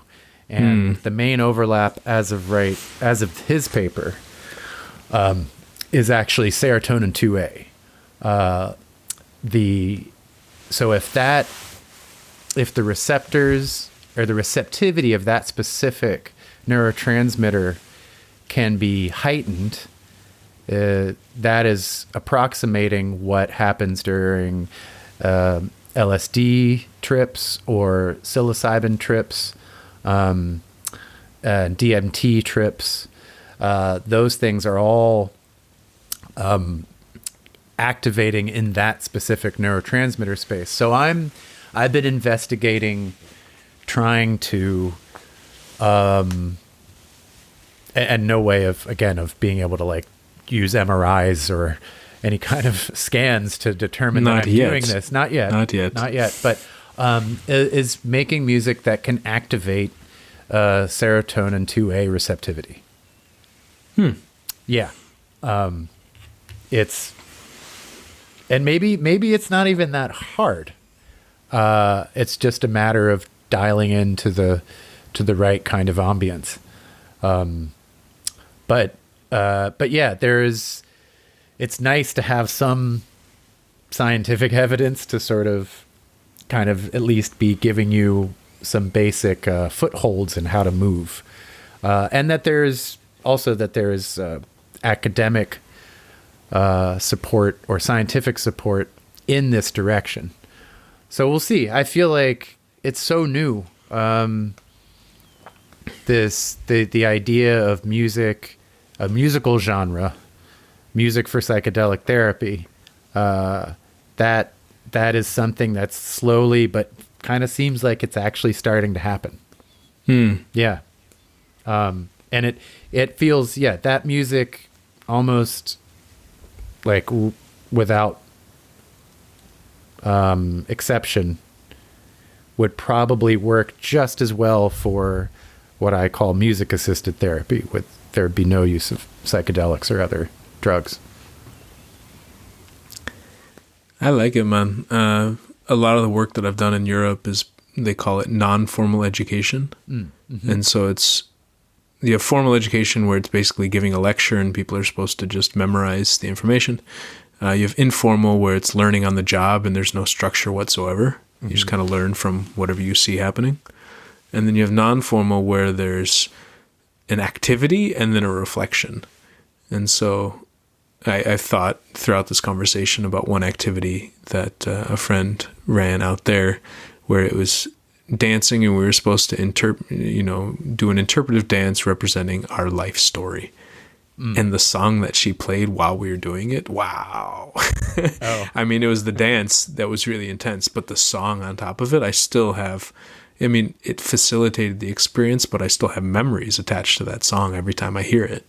Right. And so there's also that element to it. But then the reflection afterwards and the conversations that we had afterwards. And so I think there are some places where I've experienced something like this, but to go more into it, especially with more particular focus on the music, with more intention of what the music is trying to create, but then also having the space for people to reflect on what happened, I think could be really helpful for a lot of people. I mean, I believe strongly in the non-formal education approach.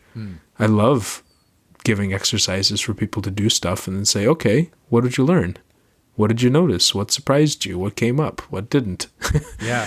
And I say for others, but I do this for myself all the time. Let me go try to do this exercise. What happened? Let me listen to the song. Oh, how did I feel afterwards? When I watch a movie, I want to talk about it with people after. Most people are like, oh, okay, let's go on to the next thing. No, let's talk. What happened? Yeah, right. What did you notice? What came up for you? How are you feeling? How am I feeling? I'm fine. Not fine. Tell me what's going on. No, it's true. Yeah, I'm very similar. Like, it's hard, especially, if a film's just a basic thing and there isn't a lot to talk about, then maybe not. But even, we just rewatched Barbie last night. And yeah, the first time I watched that film, I wanted to talk about it. Good grief. Yeah. Oh my gosh. I can't believe, I've chatted with some of my family, and on the men's side, they didn't have a lot to say, whereas like the women were like obviously very charged up and had a lot more to say. And I'm like, I wish more men had something to say about it. But that step, sort of like, if you do something but then that's it, then you might lose some of its potency. You might not get its full effect if you don't kind of help percolate it and then see how you might be able to take some of that with you into other parts of your life, or into the next therapy session, or whatever, into the next exercise that you're doing with someone. And I was going to say before that non-formal activities, that everything was a non-formal activity at once, right? At one point. Mm-hmm. Well, yeah, I think it's more about, it's intentionally structuring it in some way, intentionally structuring an activity, and then intentionally having reflection afterwards. Yeah. Ideally, we would just do stuff and reflect afterwards, but most of us don't. Right. And I think the reflection's really important. And it plays a role in, how do we tell the story, and how do we connect what's happening then to what's happening now to what's happening in the future? How do we build these narratives in our minds and share them with other people so that we can connect not just on the feeling, but also on the emotion, which maybe has the thought attached to it as well. And just have some realizations that may take us in different directions. So I think the music may help people feel a lot and have a lot of internal conversations with themselves, but being able to voice that to somebody else, oh man, if you could do this, I would be so grateful. Like, man, to get people to say how they feel, oh goodness, gosh. And I think what may feel a little safer for people with the music is that it's not introducing new things. Watching Barbie movie, it's got so many things coming out of it, so many social, cultural aspects that are flooding us. And then we talk with other people about those aspects, and it can scare us. We're going to say the wrong thing. But when it comes to a music that I assume doesn't have too many words. So far, zero. Yeah. And so with no words, there's not as much of that part of our experience being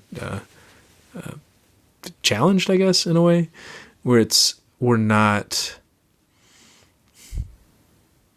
receiving as much external information. Yeah, or maybe abstract, like, well, it's more abstract, exactly. Yeah, it's more analog. It's not digital. It's not flooding us with digital signals. Yeah, or like a direct message. It's leaving up to you that whatever your emotional experience is with it, that then being a space in which to feel whatever. It is, to your point, the point of it is becoming vulnerable to whatever you actually are feeling. That is the main point. And so if that's sadness, good. Feel sad. Feel it as much as you can. If that's joy, great. Go with it. Like, become emphatic. If it's, I can't imagine inducing anger unless it's really music you're not into, but a lot of the other feelings that show up where we tend to have a lack of resolution, and that often, I would say, probably relate to ourselves. Yeah, it's totally about just giving yourself that time and space to be with you and to feel that. I think if all it does is assist people in completing an emotional phase, if you will, great. I feel like a lot of people don't allow themselves to feel fully through events, through all kinds of things that happen in their lives. And that is where a lot of conflict shows up, is because you haven't finished or even started properly the true emotional experience of something that's happened to you. And people might think of that as trivial, but it's like, no, it's so intertwined with so many different systems inside of your body, with how you may interact with people throughout your day. And then if, let's say, you do one thing that's not, that doesn't support you, then you let's say you're mean to the person at the cash register as you check out from some store, and then they're not very nice to you back, and then you carry that with you, and then the next person you see, you're not very nice. It can just keep spilling over and over if you're not dealing with something that's more pressing and more really happening, whether you want it to or not.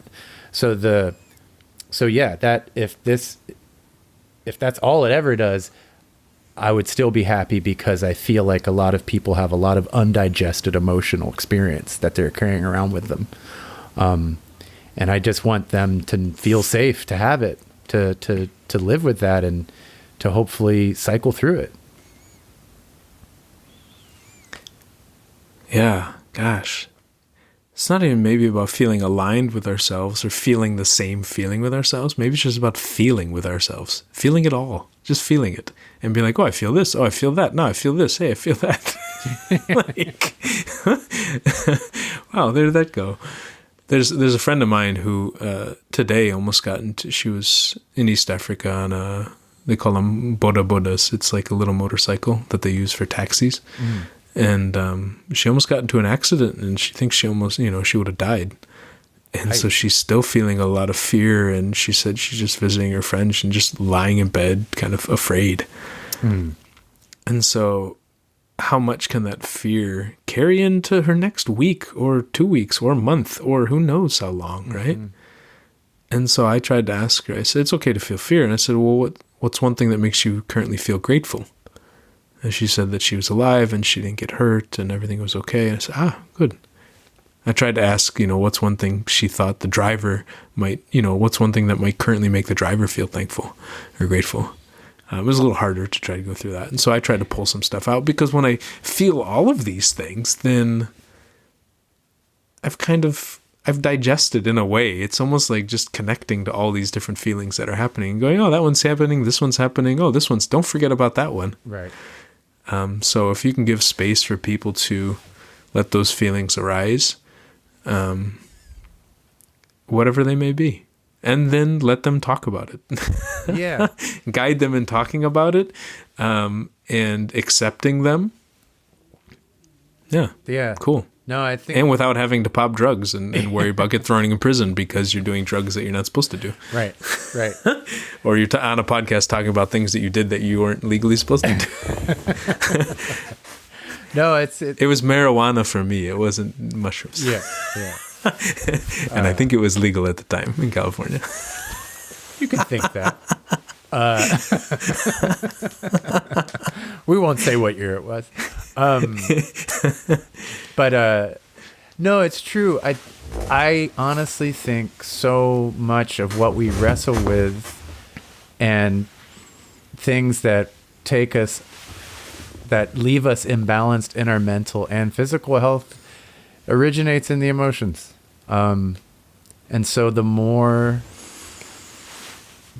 time and space we can give to how we actually feel, and then letting ourselves feel it, then the odds are better of us overall breathing better, moving more clearly, having better digestion, having a stronger focus, having a greater willpower. All of these things come from not being constantly distracted by your emotional conflicts that you're experiencing with yourself, that you're experiencing with the world. If you can, and it's not, in emotions, it's not just about balance, because you're going to feel a lot of stuff. It is about having the right safety equipment to ride that roller coaster. And so whatever can provide that, knowing that life is always going to have ups and downs and loop-de-loops and twists and sharp turns and things we just didn't expect. But if you've got the right safety equipment, hey, you know you're going to survive and you can do it. So if my music and other people's music can exist within that portfolio of options of how to be with yourself and to feel fully, I really think that could provide a really safe and clear way for people to make it through a lot of things and not feel so scared by the emotions that come with it, because they're no longer scared of the emotional tumults and how just unexpected it can be, and how things can show up so differently and so quickly.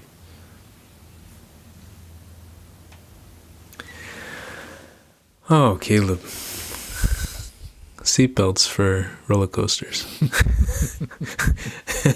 I was like, I like that analogy a lot. The safety equipment and just feeling safe going through a chaotic experience. Mm-hmm. Yeah. I mean, I remember when my family was desperately trying me to get to ride Space Mountain. And I was young. I was like 5 or 6. And it was all dark inside.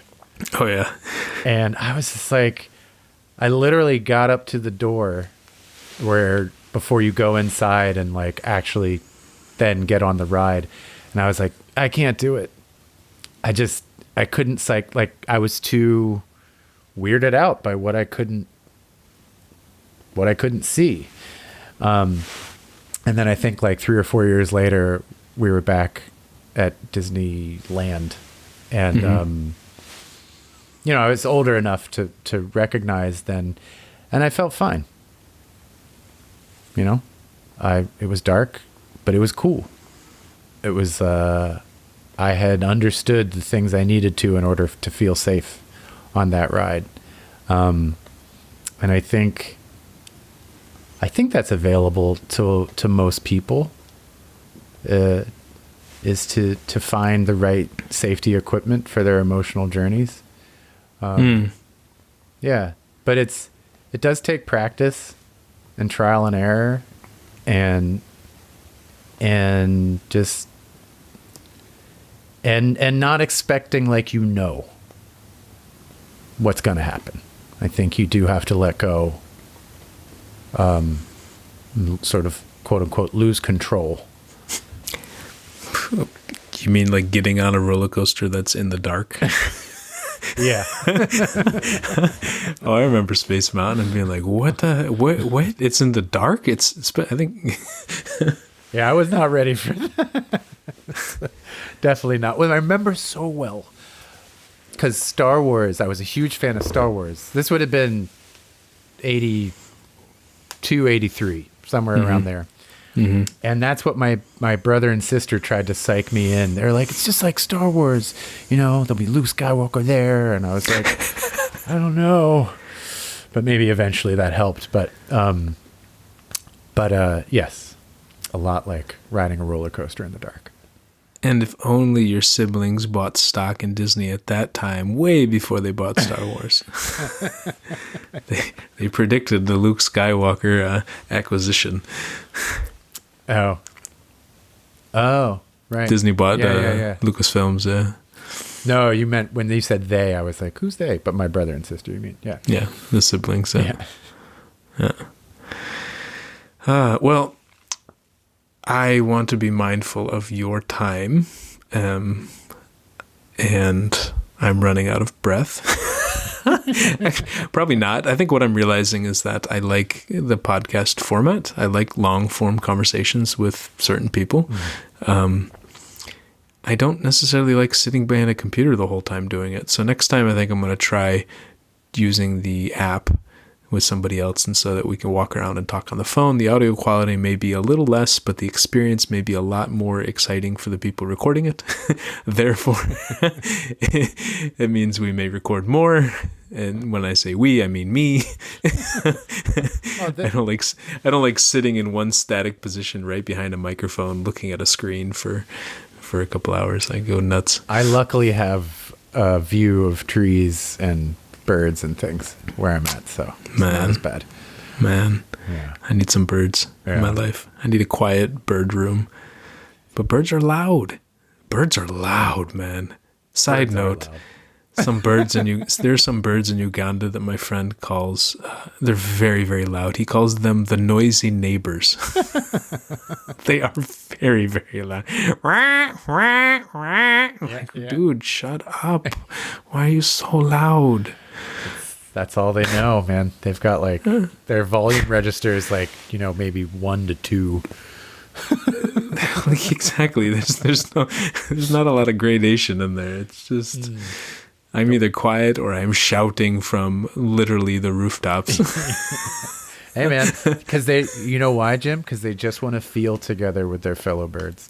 They do, but can't they just like feel quietly? Live closer? Can't they live closer to each other? They don't have to shout a mile across the freaking trees. I mean, hey, come here. Fly and land on treetops. Do you think you would do it differently?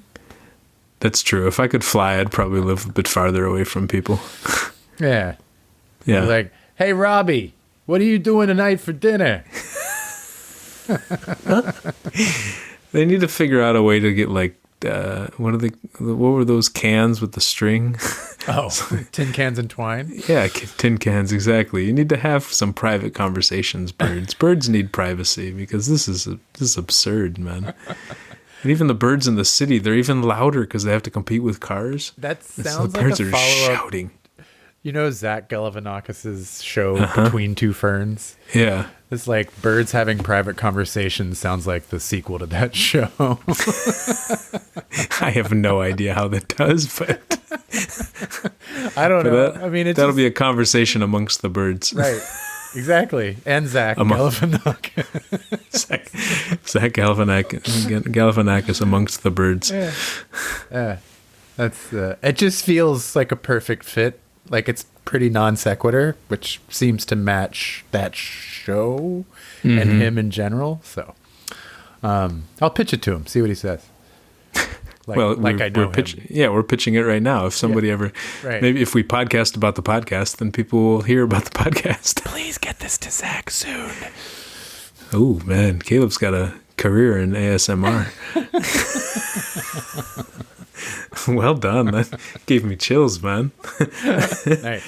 That was a well recorded whisper. Wow. Oh, good. Good. I'm very familiar with recording with this mic, but I can't hear myself, so only you could verify that. Only you can start musical fires. Well, Jim. One question Yes, please. to ask at the end. How can people get in touch with you if they're curious to talk about music-assisted therapy, if they're curious to know more about Caleb, if they're curious to talk about anything we talked about on the show or other stuff, or if they want to do music-assisted therapy with you and somebody else? Well, I guess if you want to learn more about me and just some of the things that I've done and written or what have you, my website is www.calebwcliff.com.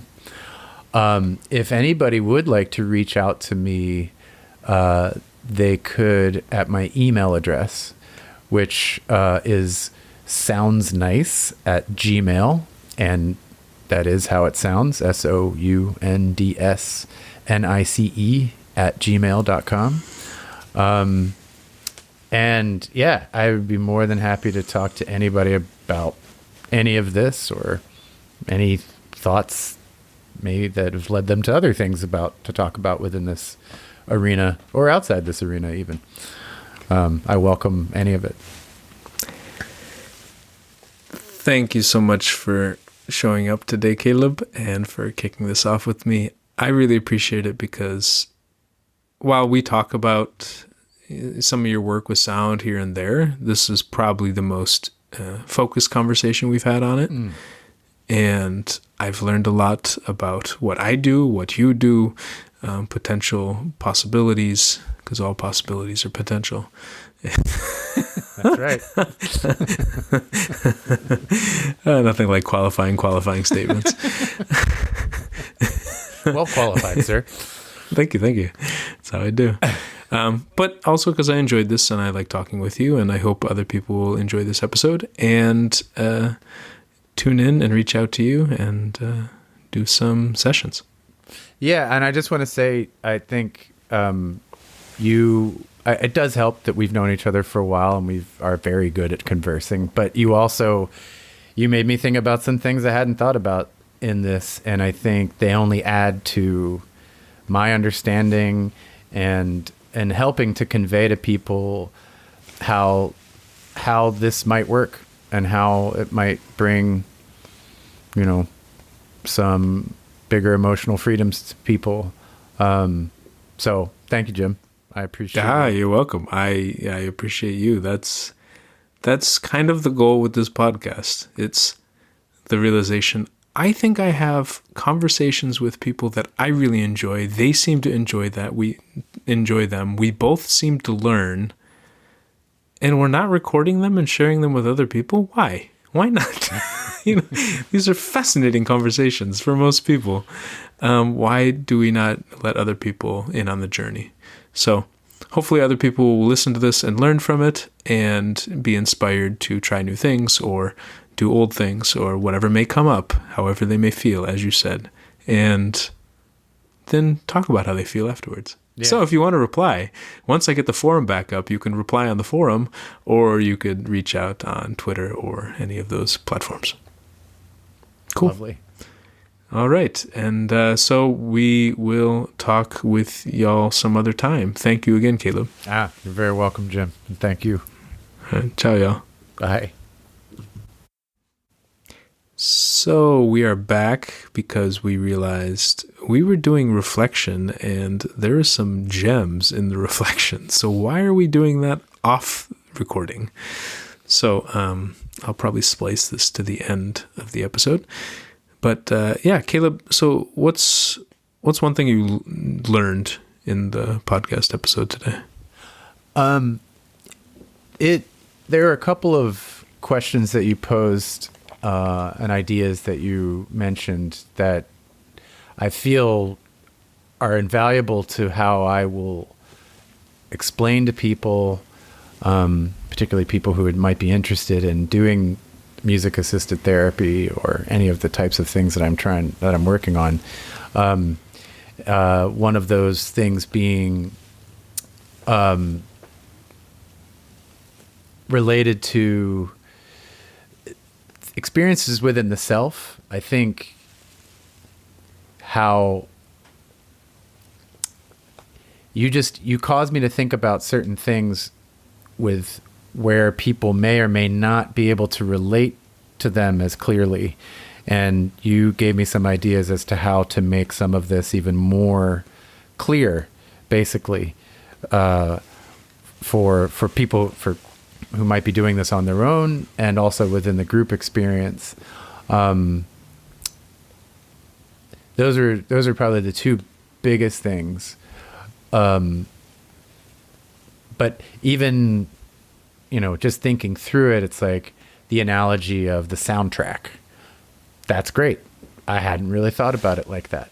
But that is a very useful tool, again, just to convey maybe higher level concepts, but in a way that's very fluid, people will relate to very quickly and easily.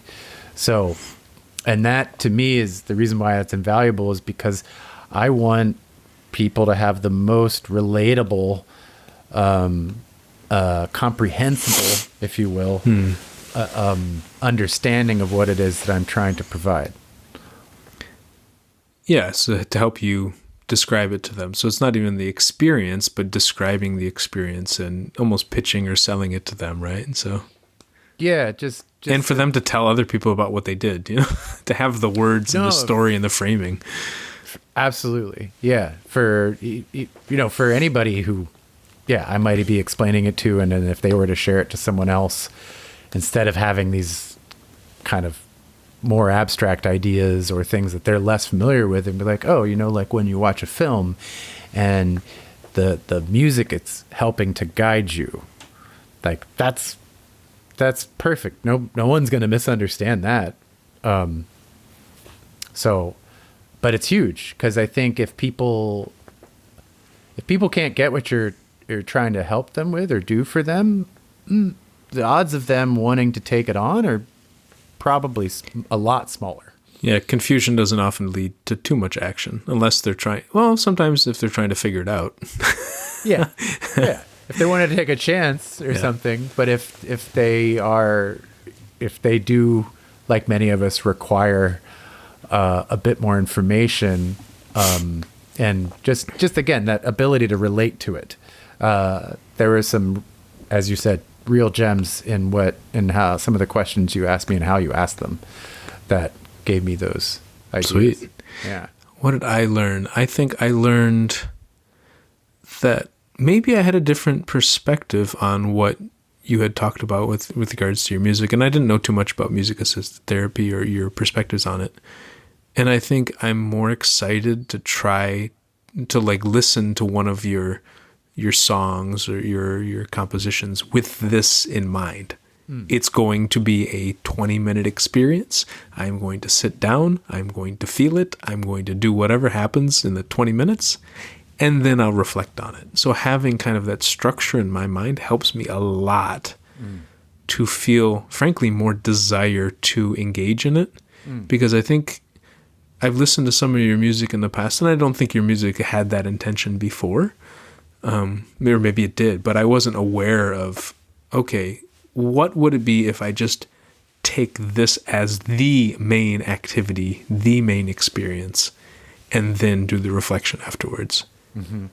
So basically putting the non-formal structure idea on top of music in general, but especially the music that you're writing or putting together, makes me go, that sounds really fun and terrifying, because music can be a really powerful experience, but not making it the foreground, making it the experience, not the complement to the experience. Yeah, no, that's great. I mean, that's kind of, it's especially since we have such a long standing friendship and relationship at this point, to feel that there's still, when given the right instruction to something, that it can shift perspective. And so that gives me hope when I'm going to be meeting someone who I know a lot less or not at all, and say to them, this is an active thing you're going to participate in, and it's not recommended to do it while doing these other things. But that gives me a lot of hope in whatever it is that I'm doing, even in just the way that I talk about it. I guess I'm doing something more in the right way. Yeah, I mean, especially the language. Active passive doesn't hit for me personally. What hits more is the background versus foreground, because I think so often we think of music as background, but music is background to what we're doing, to driving, to watching a movie, to people put music on for eating dinner, all this stuff. But what if it's the main activity? It's the foreground. It's the thing. Right. Oh. What if I sat down and just listened to some of my favorite albums and just listened? I didn't listen while I was driving. I tried to listen to an album when I was driving the other day, and it's hard to drive and really pay attention. There's a song by Noah Kahan. I think that's how you pronounce it. Kahan or Kahan. And it was about suicide, about this one person being suicidal, and he would drive all night. And I'll drive all night. I'll call your mom. That's the name of the song. And trying to really soak up the sounds and the words and the experience while driving is hard and dangerous, maybe. Yeah. And so just to think of music in this different way has really helped me. Who knows how it's going to help me in different ways, huh? Well, it's interesting, because I do think I don't know. Well, I'm sure there's lots of people out there like this, but something I do enjoy is to just put an album on and listen to the entire thing from start to finish, and not really plan anything else. Just kind of have that music and really actively listen to kind of, if it's, I'm listening to everything that's happening, all the different layers and the different frequencies, rhythms, where maybe certain accidents even happen, like squeaks on the guitar string, or like something in the background on the microphone that wasn't intended, but they left in because they were like, oh, that's such a nice little detail, even though it was not intended. I guess being a musician myself, I'm aware of how many details I'm putting into the music. Yeah. So I'm trying to listen at that same level to other people's music. And it doesn't work for everything, but there are certain albums, oh man, you can just put them on and they are an experience in and of themselves. If you're fully giving into them, like you're saying. It's like you put on some really good dance music. Oh man, it does not matter where I'm at. If I'm in the cafe, if I'm in a car, if I'm by myself, if it's that good, I'm gonna move.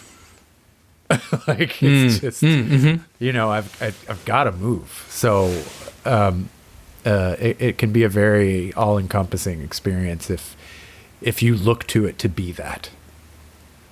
And sometimes it becomes that even if we don't want it. I'll be in the club or I'll be in a bar or something talking with a friend, and this song will come on, and I lose interest in the conversation because I'm like, I really like this song. Oh yeah. I'm sorry, I just really like this song. like I didn't actually come here to talk to you so much as to move my butt to that music. Yeah. So it's again, how do I turn down the volume on the conversation, turn up the volume on the song? How can I make the song the foreground and the person the background? I feel bad doing that though. So I tell them, listen, I just really like this song. Can I go dance? Yeah, no, at Wormhole on Wednesdays when I used to live in Oakland, I would, people would see you and they'd want to get all chatty, and I just after a couple minutes, like, I got to get back to the music. I'm sorry. Because that's why I was there. So. What's one thing on this call that surprised you?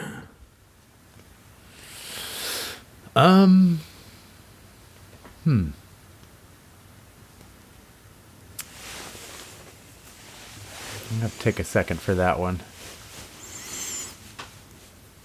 What's one thing that confused you? I don't know that anything confused me.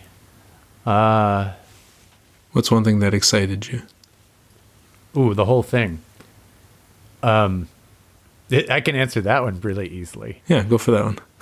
I think, well, it kind of gets back into when you asked me about, what keeps you making this music, what's driving you, and as like, you're one person, but I'm sharing this with you and sharing these thoughts and ideas and feelings about this, are sort of conspirating in a spiral, upward spiral of like, ooh, yeah, this is exciting. Like, you as I don't want to totally outcast you, but as a mostly non-musician, I played trumpet until I was 14. Come on. Oh, okay. I 14. I did not know that. 14. It was like 4 years, like 10 to 14 or 10 to 15. Yeah.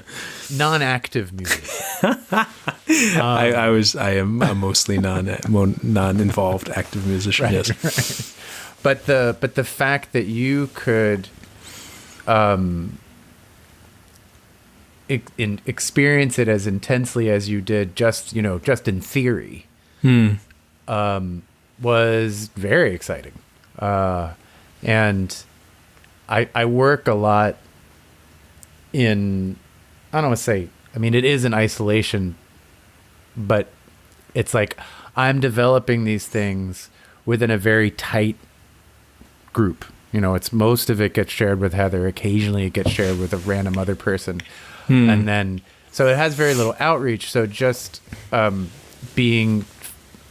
that interest, very genuine interest, I should add, really, it makes me feel like my effort's not in vain, and that there could be a lot more to this as long as I keep pushing it and seeking more out of it. So very exciting. Yeah. I even just said to Heather in between recordings, I was like, yeah. She was like, you're probably not going to have much energy. I was like, actually, no.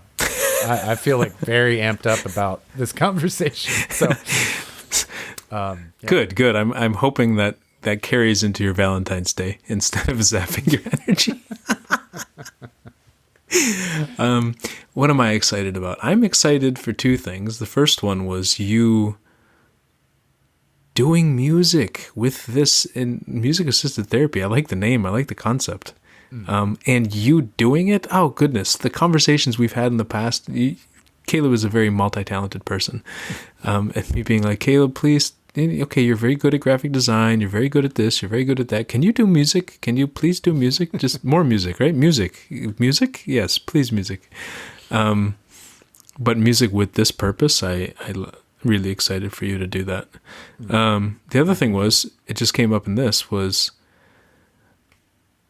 I am excited and nervous to try to do some music with you, because why am I not so involved in music? I love music. I quit band mostly because I wanted to play football, not because I didn't like band. Right. They forced me to choose between marching band and football, and well, I chose football. So,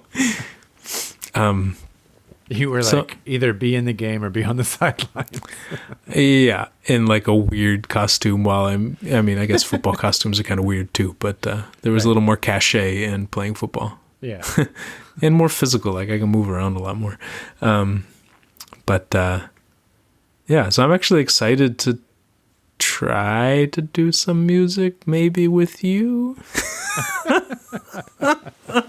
As you tiptoe around the statement. Sure. Oh, nervous. Excited and nervous are very close, and scared, they're all kind of related. Yeah.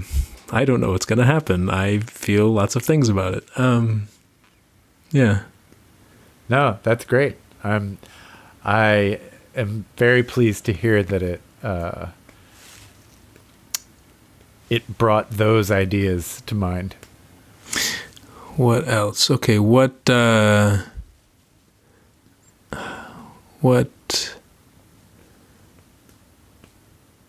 makes you feel grateful?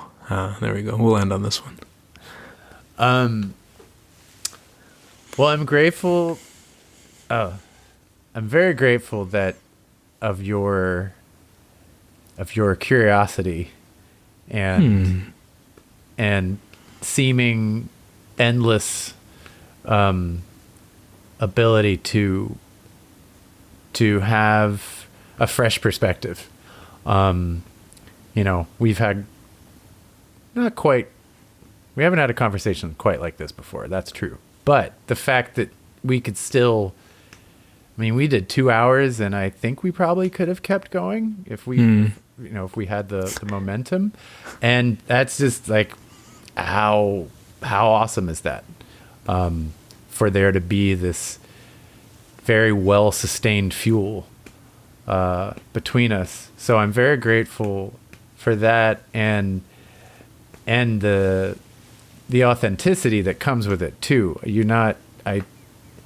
I would know very easily if you were just kind of pushing through, and then you're not. You're eager to hear more, and you always have very insightful comments and questions.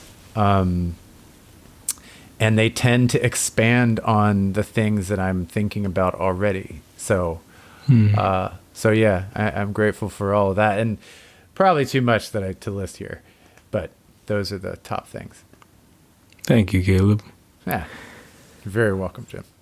What's one thing I'm grateful for on this call? That you're still doing this, that you're still working in music. Maybe I just beat this over and over, but it's like so easy to just give up and to not try to find new avenues to do what you care about and what you love. Like you said, you would probably make music forever, but there's a lot of people who don't. There are probably a lot of people who say they're going to make it forever and then don't. Billy Joel just recorded a new song for the first time in 20 years or something. Oh, wow. Because he just stopped. He said he just wasn't fun anymore. Yeah. And so that you still do something that drives you and keeps you curious. It's like you're talking about the curiosity I have for you. It's like for me, it's the curiosity you still have for music and how it can impact people, and staying open and not closing off. Because I think sometimes it can be so hard working at something we really care about where we just stop because we get rejected, or nobody shows up, nobody listens, nobody reads our blog, or nobody listens to the music we post, or even, frankly, like people that are very close to us, Yeah. Like me, maybe not listening enough, to your music enough and being like, fuck, look at me say fuck already. It's the real reflection time. Screw it. I have the explicit thing on the Apple iTunes, so whatever. But that even people really close to us don't necessarily buy into the stuff we're working on, and how hard that can be. Yeah. And the fact that you're still chugging along, not even chugging along, but looking for new ways to keep working on what you really love, and being hopeful that at some point people are going to change their perspective or see it in a different light, and it'll resonate with them. So, and for frankly giving me grace over all this time for not being like, hey, you don't even listen to my music. Oh, you're not promoting my music. What's wrong with you? Why don't you don't care about me? Like, really? I mean, how often does that happen where somebody we really care about doesn't seem to, celebrate what we're working on, and it can destroy the relationship. And so I'm just really grateful for you staying open and graceful towards me, and probably towards other people in your life and towards yourself in terms of your journey with music. So, Well, thank you, Jim. It is an honor to assist in your gracefulness, and I don't really know, but I can't help but think, even though it might be smaller, but over the course of years, you surely have influenced my musical endeavors. So are you saying I get to put my name in the credits on iTunes? Apple Music. There's no iTunes anymore. Whatever you want, baby. All right, co-producer. Oh man, co-writer. Oh man, are we getting Grammys? Yeah, whatever you want. Oh man, residuals. This is great. Oh, perfect, Caleb. Okay. Anyway, so I'm also really grateful that we did this reflection. I found it to be really genuine. Feels very real. Yeah. And sometimes I think podcasts can get somewhat. We puff up our chests and we try to perform. This feels a lot more real. Yeah. Even people might say that the podcast was quite real compared to other podcasts. Sure. I think we tend to keep it real no matter. Yeah, but this feels more real. I said fuck. I mean, come on. Hey, I said bullshit earlier. I know. You've ratcheted it up. You planted the seed. Look at you and your cuss word assisted podcast. Caps For everyone. All right. I'm out of voice. Yeah, I need some water. That's completely fair. So thank you again, Caleb, for joining and for joining for this extra session as well. Wow, you're very welcome, Jim, and thank you again for inviting me to be here and share the things that I can share. Thanks all around. All right, and hopefully you all listen to this part. If not, c'est la vie. Take care, everyone. Bye.